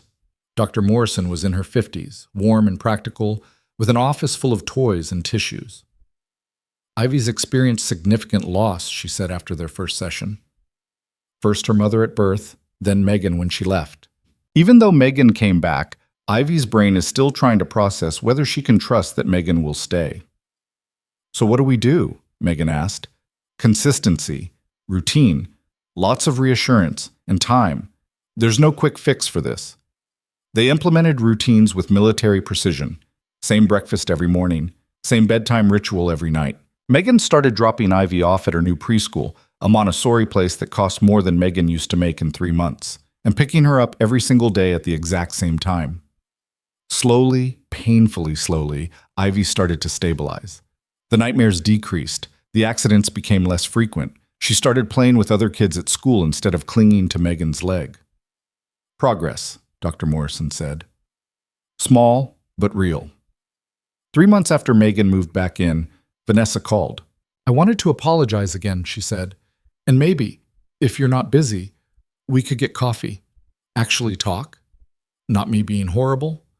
Megan almost said no, but something made her pause. Okay. When? They met at the same coffee shop where Vanessa had ambushed her before, but this time felt different. Vanessa looked nervous, fidgeting with her cup. Thank you for coming. I wasn't sure you would. I wasn't sure either. Look, I know I was awful. I said terrible things because I was hurt and angry and jealous, honestly. Jealous? Of you, for getting to be part of Ivy's life, for getting Ethan. Claire was my best friend, and watching someone else step into her place, Vanessa's voice cracked. It felt like losing her all over again. Megan softened. I'm not trying to replace her. I know that now. Ethan told me about the photos, the stories, what you're doing for Ivy. That's what Claire would have wanted. You think? I know. She was terrified of being forgotten, of Ivy growing up not knowing her. Vanessa pulled out her phone. I have videos. Of Claire. Before she got pregnant, during pregnancy. I've been hoarding them because it hurt too much to watch, but Ivy should have them. When she's older. Vanessa. I'm not asking to be part of your life. I know I burned that bridge, but please, let Ivy have these someday. Megan took the phone, scrolled through the videos. Claire laughing at something off camera. Claire painting a nursery. Claire reading a baby book aloud with exaggerated voices. She was funny, Megan said. She was hilarious, terrible at serious moments. Ethan used to get so frustrated during important conversations because she'd crack jokes. He never told me that. He probably doesn't remember. Grief does that. Smooths people into saints. Vanessa smiled sadly. But Claire wasn't a saint. She was stubborn and sometimes selfish, and she hated mornings. She was human. Tell me more, Megan said. Please, all of it. They talked for 2 hours. About Claire's terrible cooking and her habit of starting ambitious projects and abandoning them halfway through. About the time she got arrested protesting a pipeline and called Vanessa for bail money instead of Ethan because she didn't want him to worry. About how she cried during every Pixar movie and pretended she had allergies. Thank you, Megan said finally, for this, for making her real. Thank you for taking care of them, both of them. Vanessa squeezed her hand. Claire would like you, I think. You're both stubborn as hell and terrible at asking for help. That night, Megan told Ethan about the videos. You want to see them? She asked. He was quiet for a long time. I don't know. Maybe not yet. That's okay. But Ivy should, when she's older, when she can understand. We'll keep them safe until then. Ethan pulled her close. How did I get so lucky? To have you? I'm the lucky one. Let's agree we're both lucky and leave it at that. Deal. Summer came. Ivy turned 3 with a birthday party in the park that Margaret organized with terrifying efficiency. There were balloons and a bouncy castle and approximately 40 people Megan had never met.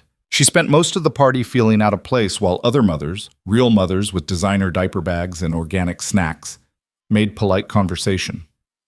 "You're Ethan's girlfriend?" one asked. "Yes." "And Ivy calls you Mama?" "Yes."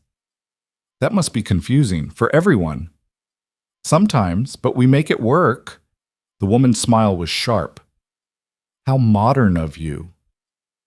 Megan excused herself and found Ethan talking to some colleagues from work. "Save me," she whispered. He immediately wrapped an arm around her waist. "Gentlemen, if you'll excuse us." They walked to the edge of the park, watching Ivy bounce with other kids. "These people are awful," Megan said. "Most of them, yes." "Why did we invite them?" "We didn't. My mother did." "Can we leave?" "It's Ivy's party." "She won't notice. She's having the time of her life." Ethan looked at their daughter, face paint smeared and laughing. "Yeah, she is." They stayed until the end, enduring awkward conversations and pointed questions about their relationship. But when Ivy ran to them covered in frosting and declared it the best birthday ever, Megan decided it was worth it. That night, exhausted and sticky, they collapsed onto the couch. "Never again," Ethan said. "Your mother will want to do it again next year." "Then we're fleeing the country." "Deal." Ivy wandered out of her room, dragging her rabbit. "Can't sleep." "Come here, baby." Megan lifted her onto the couch between them. "Did you have fun today?" Ethan asked. "So much fun. But Mama." Ivy looked at Megan seriously. "Why did that lady ask if you're my real mama?" Megan's stomach dropped. "What lady?" "The one with the yellow dress. She asked if you're my real mama or my pretend mama." Ethan's jaw tightened. "What did you tell her?" "I said you're my real mama. Because you are." Ivy touched Megan's face. "Right?" "Right," Megan managed. "And Mama Claire is my real mama too, because I have two." "That's right." "But she's in heaven, and you're here, so you're my here mama." Megan blinked back tears. "I like that. Here mama." "The lady said that's weird, but I don't think it's weird." "It's not weird," Ethan said firmly. "It's special. Not everyone gets two mamas who love them." "I'm very lucky," Ivy agreed. Then she yawned. "Can I sleep here tonight?" "Sure, baby." She curled up between them and was asleep within minutes. Megan and Ethan looked at each other over her head.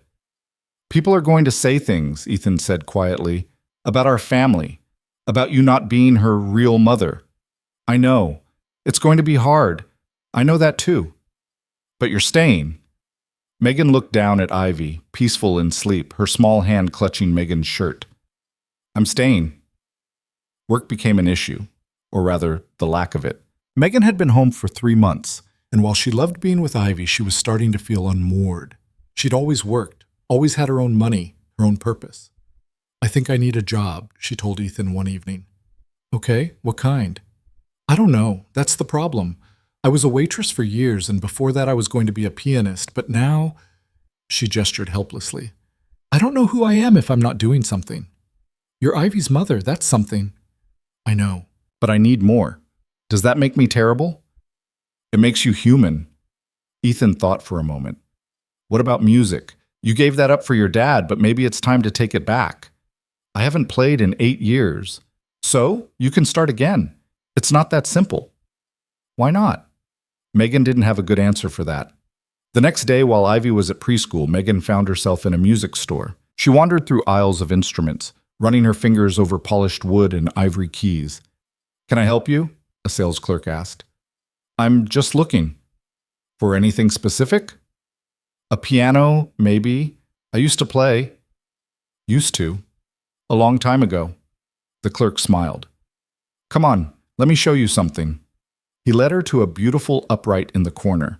Nothing fancy, but solid and well made. "Try it out." "I really shouldn't." "Please, I insist." Megan sat down. Her hands found the keys like coming home. She played a few tentative notes, then a scale. Then, before she knew what she was doing, she was playing Chopin, the Nocturne in E-flat major, her father's favorite. She'd forgotten how much she loved this, the way the music moved through her, the way everything else fell away. When she finished, the clerk was grinning. "You're really good." "I'm rusty." "You're amazing. You should definitely buy this piano." Megan looked at the price tag and winced. "I can't afford this." "We have financing options." "No, thank you, but no." She left the store feeling hollow, like she'd glimpsed something beautiful and had to walk away from it all over again. That night, Ethan noticed her mood. "What's wrong?" "Nothing." "Megan." She told him about the music store, about playing for the first time in years, about wanting something she couldn't have. "Why can't you have it?"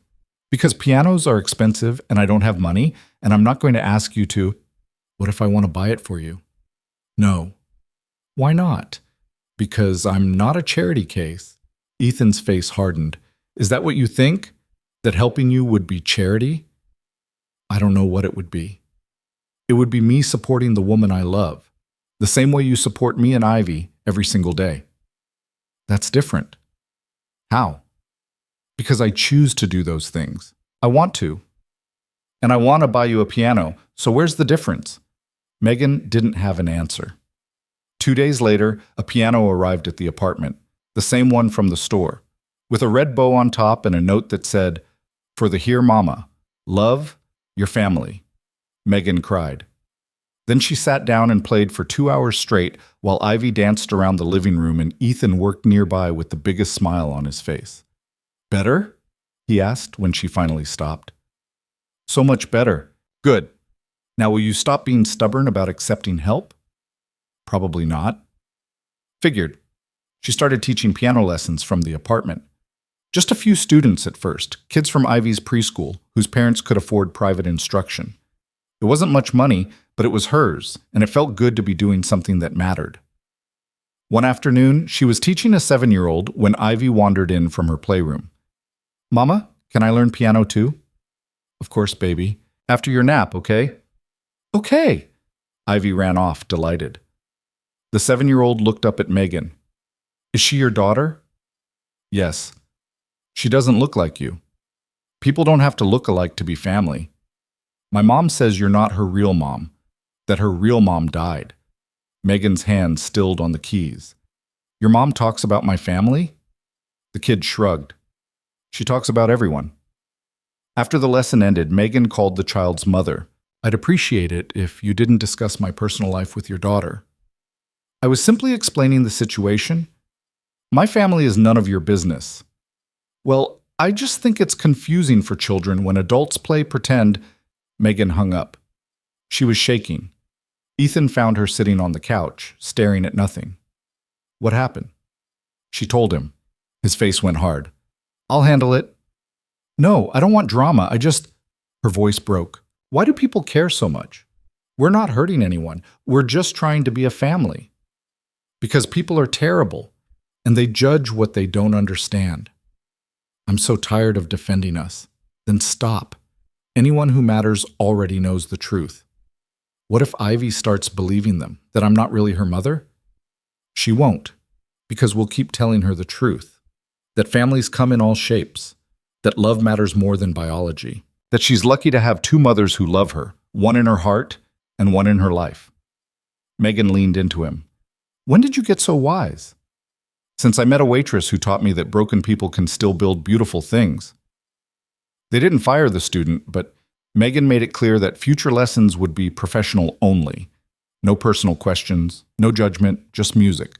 Most of the other parents were fine, some were even supportive, but there were always a few who looked at Megan like she was playing dress-up in someone else's life. She learned to ignore them. Fall came. Ivy started asking more questions about Claire. "Why did Mama Claire die?" "Her body had problems when you were born. The doctors tried to help, but sometimes bodies stop working even when people try very hard to fix them." "Was she sad to leave me?" "She was heartbroken, but she was also happy that you got to live. She loved you more than anything." "Does she still love me? In heaven?" "I think so, yes." "Do you love me?" "More than anything in the world." "Good. I love you too, Here Mama." Every conversation left Megan emotionally wrecked, but she was getting better at hiding it, at being strong for Ivy when she asked impossible questions. Dr. Morrison said they were doing everything right. Ivy's processing her loss in a healthy way. You're both giving her the tools she needs. It doesn't feel like enough, Megan said. It never does. But trust me, you're doing great. On Claire's birthday, they did something new. Ethan bought a cake, and they sang happy birthday, and Ivy blew out the candles for her mama in heaven. Do you think she heard? Ivy asked. I think so, Ethan said, his voice thick. That night, after Ivy was asleep, Ethan cried for the first time since Megan had known him. Really cried, the kind of sobs that shook his whole body. I miss her, he said. I love you and I'm happy, but I still miss her. Is that okay? Of course it's okay. I feel guilty, like I'm betraying you by grieving her. You're not betraying anyone. She was your wife, the mother of your child. You get to miss her forever if you need to.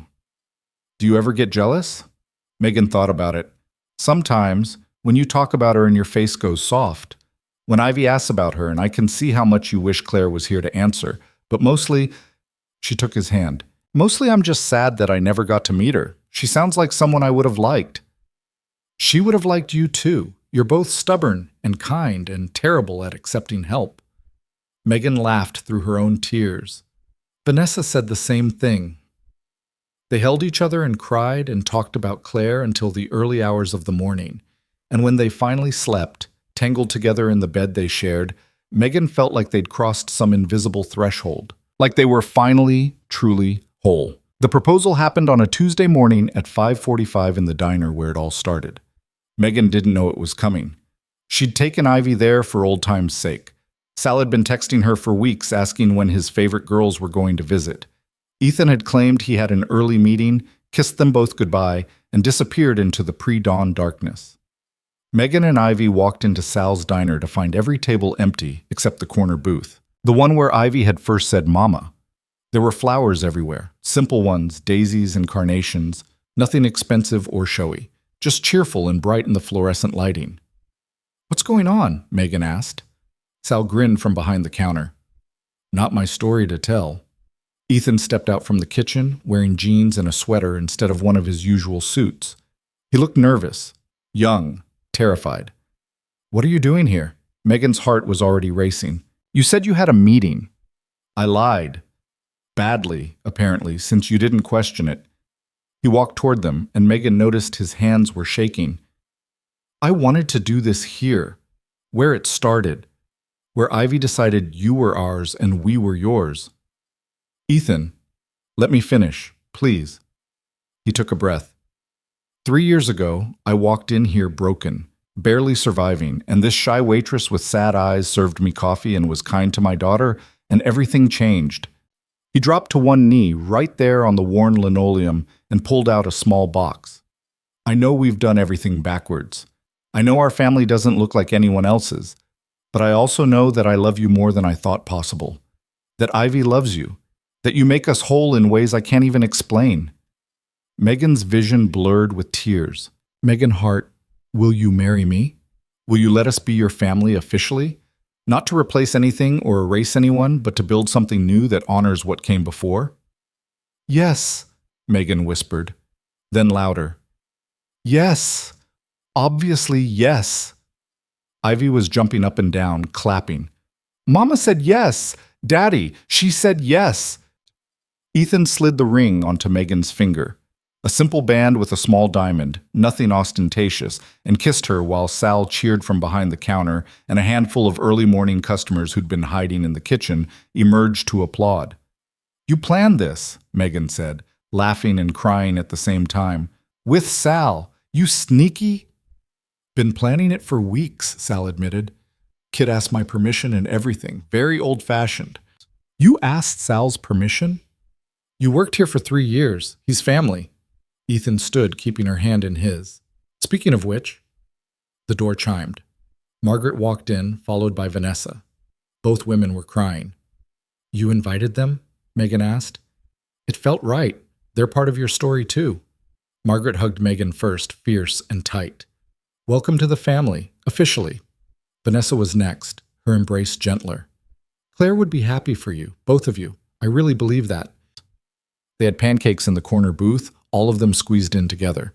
Ethan, Megan, Ivy, Margaret, Vanessa, and Sal, who closed the diner for an hour to sit with them.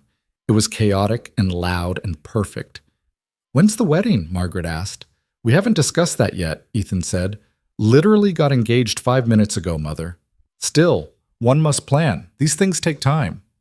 "We could do it at the park," Ivy suggested through a mouthful of pancake. "Where the ducks are." "The ducks?" Vanessa laughed. "Why the ducks?" "Because they're a family too. The mama duck and the daddy duck and all the baby ducks, like us." Megan's chest ached with love. "The park sounds perfect." They set the date for 6 months out. Margaret immediately tried to take over planning, suggesting venues and caterers and photographers that cost more than Megan's car. Ethan gently but firmly shut her down. "This is Megan's day too. We decide together." "I'm just trying to help." "We know, but we've got this." They planned everything themselves, or rather, Megan and Ivy planned while Ethan handled logistics and tried not to interfere. A small ceremony in the park Ivy loved. Close friends only, simple flowers, good food, nothing fancy. "You sure you don't want something bigger?" Ethan asked one night while they addressed invitations by hand. "I can afford. I don't want expensive. I want meaningful." "Okay, then meaningful it is." The hardest part was figuring out how to honor Claire. They couldn't ignore her. She was the reason Ivy existed, the reason Ethan was who he was. But Megan didn't want the wedding to feel like a memorial either. "What if we light a candle?" Vanessa suggested when they asked her opinion. "During the ceremony. Acknowledge her as part of your family without making it sad." "That could work," Megan said. "And maybe—" Vanessa hesitated. "Maybe I could say something, not a speech, just a few words, about how Claire would want this for you." Ethan's eyes were bright. "You'd do that?" "I'd be honored." The dress was another challenge. Megan didn't want white. It felt wrong somehow, like she was pretending it's something she wasn't. She tried on dozens of dresses at bridal shops, hating all of them, until Ivy pointed at a pale blue dress in a vintage store window. "That one, Mama, like the sky." It was perfect, simple and elegant and nothing like a traditional wedding dress. It felt like her. "You look beautiful," the shop owner said. "I look like myself." Isn't that the point? 2 weeks before the wedding, disaster struck. Ivy woke up with a fever and a cough that sounded like a seal barking. "Croup," the doctor said, not serious but uncomfortable, and she'd need to take it easy for a few days. The fever lasted a week. Ivy was miserable, clingy, unable to sleep. Megan and Ethan took turns staying up with her, running humidifiers and doing steam treatments in the bathroom. The wedding preparations ground to a halt.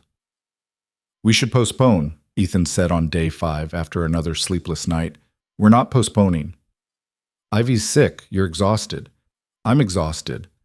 Let's just push it back a month." "No." Megan was holding Ivy, who'd finally fallen asleep against her shoulder. "We're getting married in 9 days, whether Ivy's sick or not. We'll figure it out." "You're stubborn." "You love that about me." Tragically, yes. Ivy recovered just in time, though she was still tired and cranky the day before the wedding. The rehearsal was a disaster. Ivy had a meltdown about her flower girl dress. Margaret and Vanessa got into an argument about seating arrangements, and it rained so hard they had to run through everything under a tent while getting soaked anyway. "This is a sign," Megan said, standing in the rain with her hair plastered to her face. "Of what?" "That we're idiots for planning an outdoor wedding in April." Ethan laughed and kissed her. "Probably. But we're committed idiots." That night, Megan stayed at her old studio apartment, the one she'd been keeping for emergencies and hadn't been able to bring herself to give up. I felt strange sleeping alone after so long. Too quiet. Too empty. Her phone buzzed. A text from Ethan. "Missing you. This tradition is stupid." Megan smiled and typed back, "One more night, then you're stuck with me forever. Can't wait." She lay in bed staring at the ceiling, thinking about the path that had led her here. The father she'd lost, the piano she'd sold, the years of making herself small and safe and invisible. The diner, the broken man and his silent daughter. The way Ivy had reached for her and said, "Mama," and changed everything. It hadn't been smooth. They'd hurt each other, made mistakes, fallen apart, and put themselves back together differently. But they'd done it with honesty, and that counted for something. Her phone buzzed again. This time it was a photo from Vanessa. Claire's face filled the screen, laughing at something off camera. The text below read, "She's proud of you both, I know it." Megan saved the photo and cried herself to sleep.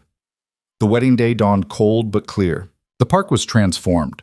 White chairs in rows, flowers everywhere, a simple arch where they'd stand. It was nothing like the society weddings Margaret probably envisioned for her son. But it was perfect. Megan got ready in the park bathroom with Vanessa's help, which was ridiculous and uncomfortable, but somehow fitting. Her hands shook putting on the blue dress. "Nervous?" Vanessa asked. "Terrified." "Of what?" "Messing this up. Not being enough? The usual. You're marrying a man who proposed in a diner at dawn. I think your definition of enough is just fine." Vanessa adjusted Megan's hair. "Besides, Ivy picked you. Kids have good instincts. She was 2. "Exactly. No filter. Pure truth." Vanessa stepped back. "You ready?" "No. Yes. I don't know." "Good enough. Let's go." The ceremony was small, maybe 30 people. Sal sat in the front row next to Margaret, who'd worn pearls and was definitely crying behind her sunglasses. Ivy stood with them, wearing the flower girl dress she'd hated yesterday but suddenly loved today, clutching a basket of petals.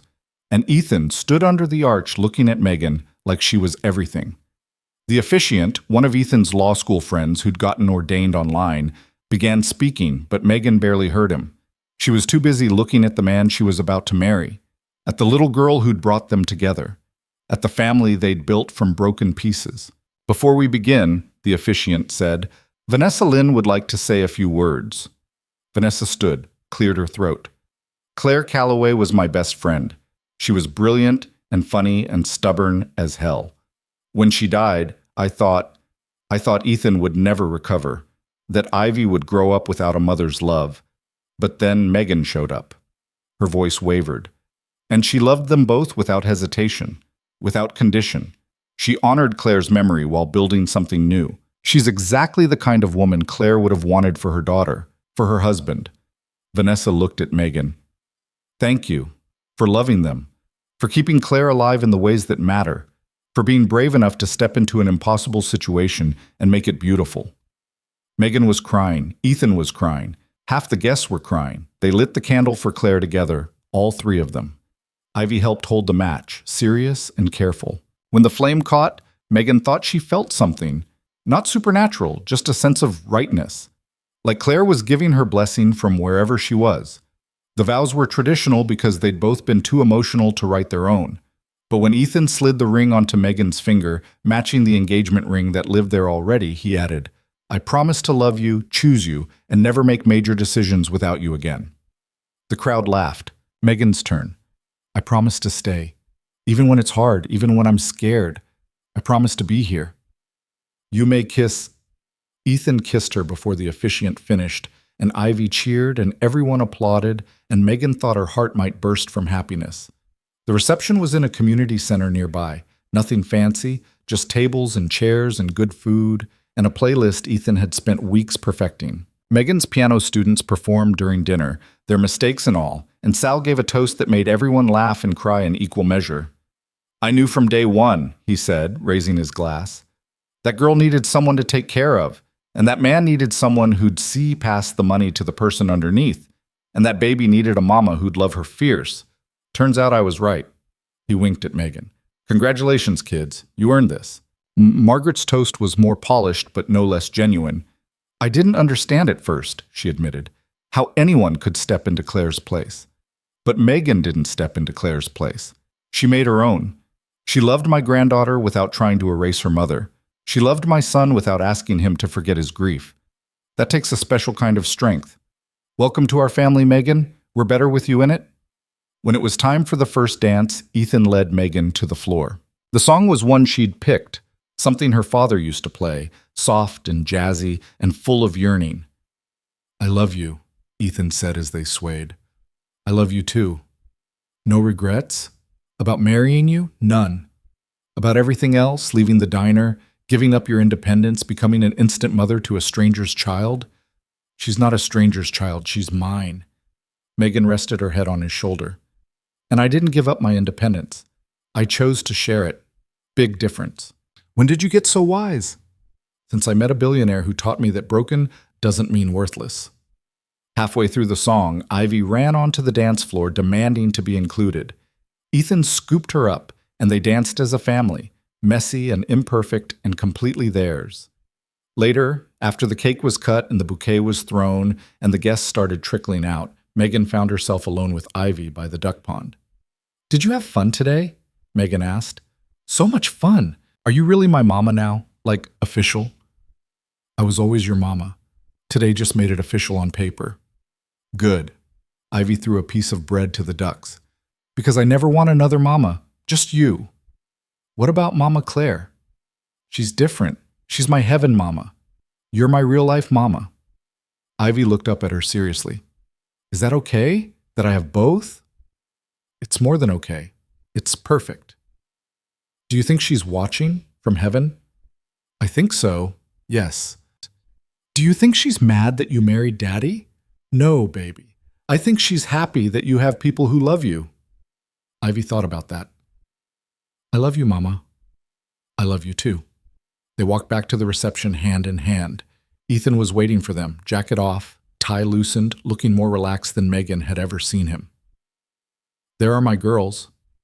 We were talking to the ducks, Ivy announced. Did they say anything interesting? They said congratulations. Very polite ducks. They went home as the sun set, the three of them in the back of a car that Ethan had arranged. Ivy fell asleep between them, flower petals still stuck in her hair. Today was perfect, Megan said quietly. Yeah? Yeah. Nothing fancy, nothing expensive. Just us. Just us, Ethan agreed. He took her hand. I have something for you. A wedding present. We said no presents. I know, but I got you one anyway. He pulled out an envelope.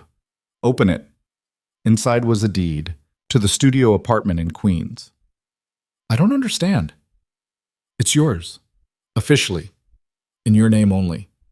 So you always have a place that's just yours. So you never feel trapped or dependent or... His voice caught. So you always have a choice. Megan started crying again. Thank you. You're not mad. Mad? This is the most thoughtful gift anyone's ever given me. Even though it's basically me buying you an escape route from our marriage. Especially because of that. It means you trust me to stay without trapping me. I do trust you. Completely. Megan kissed him, careful not to wake Ivy. I'm not going anywhere. But thank you. For seeing what I need, even when I don't say it.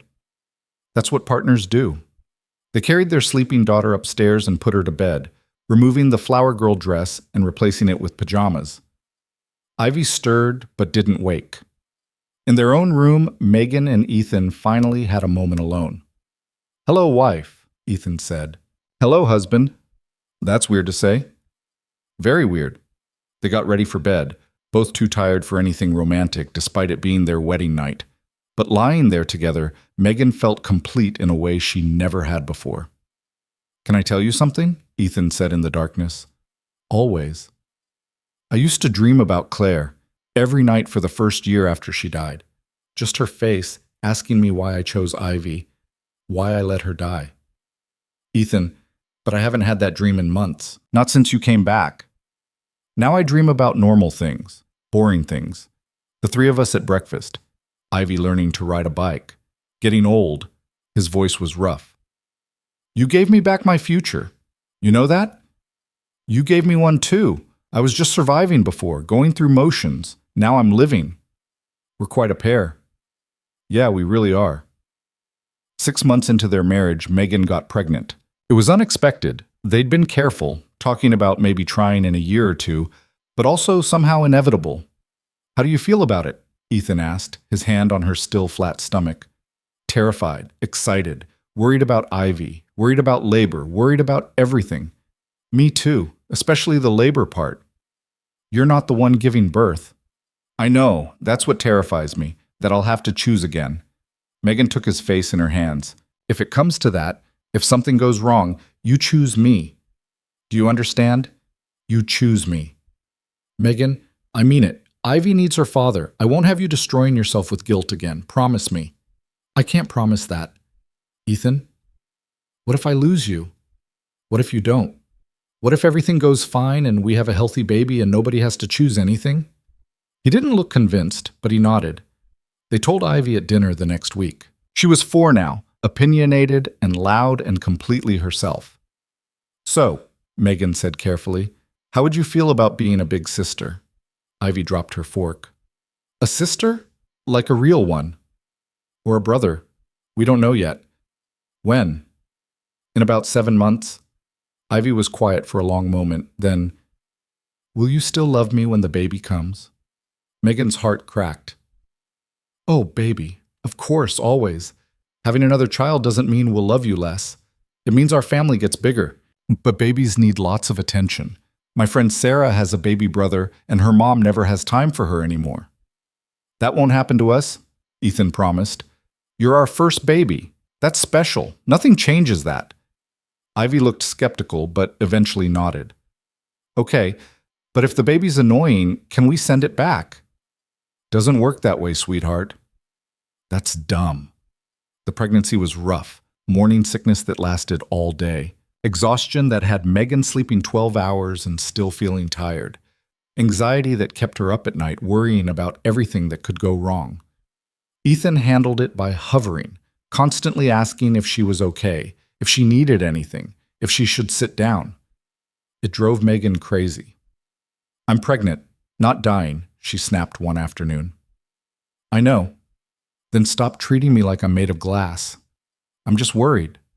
I know you're worried, but you can't control this. You can't fix it. You just have to trust that my body knows what it's doing. What if it doesn't? Then we'll deal with it, together. He tried to back off, but Megan could see the fear in his eyes every time she winced or complained. She understood it. He'd lost Claire this way, but it was exhausting. Dr. Morrison helped. You're both carrying trauma from Claire's death, she said in one of their sessions. Ethan's terrified of losing you. You're terrified of him losing you. The only way through is radical honesty. So they started talking, really talking, about fears and worst-case scenarios and contingency plans. About what Ethan would do if Megan died. About what Megan wanted for Ivy if she wasn't there. It was brutal and necessary and brought them closer. Ivy struggled with the pregnancy too. She was clingy, prone to tantrums, jealous of the attention the baby was getting before it even arrived. They worked with Dr. Morrison on that too, finding ways to make Ivy feel special and included. Want to feel the baby kick? Megan asked one evening. Ivy put her hand on Megan's belly and waited. When the baby moved, her face lit up. It's real. Very real. Does it hurt? A little, like butterflies, but bigger. Can I talk to it? Of course. Ivy leaned close to Megan's stomach. Hi, baby. I'm your big sister. You're going to like it here. We have a mom and a dad and a dog. We don't have a dog, Ethan interrupted. We should get a dog. Not happening. You're mean. But she kept talking to the baby every day, telling it about her day at school and her favorite foods and how it better not steal her toys when it arrived. The baby came 3 weeks early. Megan's water broke at 2 a.m, and Ethan completely panicked. Okay. Hospital. We need to go to the hospital. Where's the bag? Did we pack a bag? Should I call someone? Ethan, breathe. I'm breathing. You're hyperventilating. Sit down. They made it to the hospital with time to spare. Ivy went to stay with Margaret, who promised to bring her to visit once the baby arrived. Labor was long, painful, exhausting. Megan had planned to be stoic, but she ended up screaming at Ethan to never touch her again and demanding an epidural after swearing she wouldn't get one. You're doing great, the nurse said. I'm dying. You're definitely not dying. Feels like it. Ethan held her hand through all of it, his face pale but determined. When things got scary, when the baby's heart rate dropped, and the doctor mentioned possible intervention, he looked at Megan with such raw terror that she almost laughed. We're fine, she told him. Both of us. Stop panicking. I'm not panicking.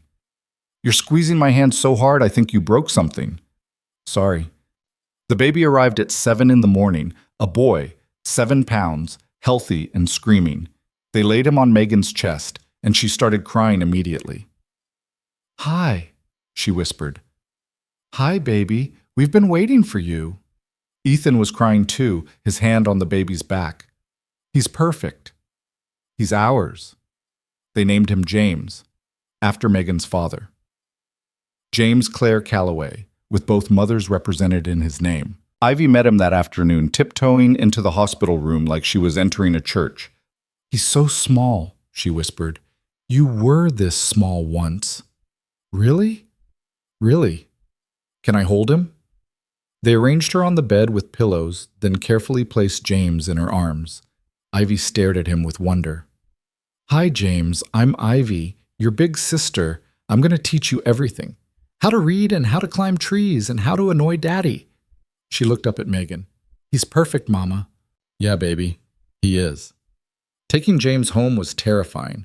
Suddenly they had a newborn who needed constant attention, and Ivy, who needed reassurance that she was still loved, and themselves, who needed sleep that wasn't happening. The first month was survival. Megan and Ethan took shifts with the baby, passing him back and forth like a relay race. They forgot to eat, forgot to shower, forgot what sleep felt like. "Why did we do this?" Ethan asked at 3 a.m, rocking a screaming James. "Because we're idiots." "Right, I forgot." But there were good moments too. James's first smile, Ivy singing him lullabies. The four of them piled on the couch, exhausted but together. "This is our family," Ivy announced one evening. "Mama, Daddy, me, and James, and Mama Claire in heaven watching. And that makes 5. That's right, sweetheart. We're a good family. The best family." As James got older, things got easier. He slept longer, cried less, started smiling and cooing and being generally delightful. Ivy was an excellent big sister, constantly wanting to help, sometimes too much, but always with good intentions. On James's first birthday, they had a small party at the park, the same park where they'd gotten married. Ivy insisted on helping James smash his cake, and both of them ended up covered in frosting. Megan stood watching them, Ethan's arm around her waist, and felt overwhelming gratitude. "You okay?" Ethan asked. "Better than okay. I'm happy." "Yeah? Yeah. I never thought, after my dad died, after giving up music, after years of just existing, I never thought I'd get this, a family, a purpose, love. You deserve all of it. So do you." They watched their kids play, messy and loud and perfect. Watched Margaret attempt to clean frosting off Ivy with limited success. Watched Vanessa take 1,000,000 photos and promise to send them all. "Claire would love this," Vanessa said, coming to stand beside them. "The chaos, the mess, the joy. This is exactly what she wanted for Ivy." "You think?" "I know. She wanted her daughter to have a full life, a big family, love everywhere." Vanessa squeezed Megan's hand. "You gave her that. Thank you." That night, after both kids were asleep and the apartment was finally quiet, Megan and Ethan sat on the couch with glasses of wine. "Remember when we met?" Ethan asked. "In the diner. You looked like you hadn't slept in weeks." "I hadn't. Ivy had just started not talking. I thought I was failing as a father." "You weren't. You were doing your best." "My best felt like drowning." "Mine too. I was so scared of everything, of feeling anything, of losing anyone else. What changed?" Megan thought about it. "Ivy called me Mama, and suddenly I had a reason to be brave." "You've always been brave." "No, I've been scared pretending to be brave. There's a difference." "Not much of one." They sat in comfortable silence, the kind that only came from years of knowing someone, from seeing all their broken parts and loving them anyway. "I'm glad you walked into my diner," Megan said finally. "I'm glad Ivy chose you. Think she knew that we needed each other?" "I think kids always know more than we give them credit for." Megan thought about that. About a 2-year-old girl reaching for a stranger and saying the most important word in the world. About the family they'd built from that single moment of connection. About grief and love and how they could exist together without canceling each other out. About the piano in the corner that she played every morning, while James babbled in his bouncer and Ivy danced around the living room. About the photo of Claire on the mantel, smiling like she was in on the joke. about the man beside her who'd learned to share control, to trust, to let go of the guilt that had been killing him, about the life they'd made that honored what came before while building something entirely new. "We did okay," she said quietly. "Didn't we?" "Better than okay." Ethan pulled her close. "We did good." And sitting there in their messy apartment with toys scattered across the floor and baby monitors blinking on the table and their whole imperfect, beautiful life spread out around them, Megan believed him. They'd taken their broken pieces and built something whole, not by pretending the breaks didn't exist, but by filling them with gold the way Japanese artists repaired pottery, making the cracks part of the beauty instead of hiding them. They were a family, unconventional, complicated, born from loss and transformed by love. And they were home.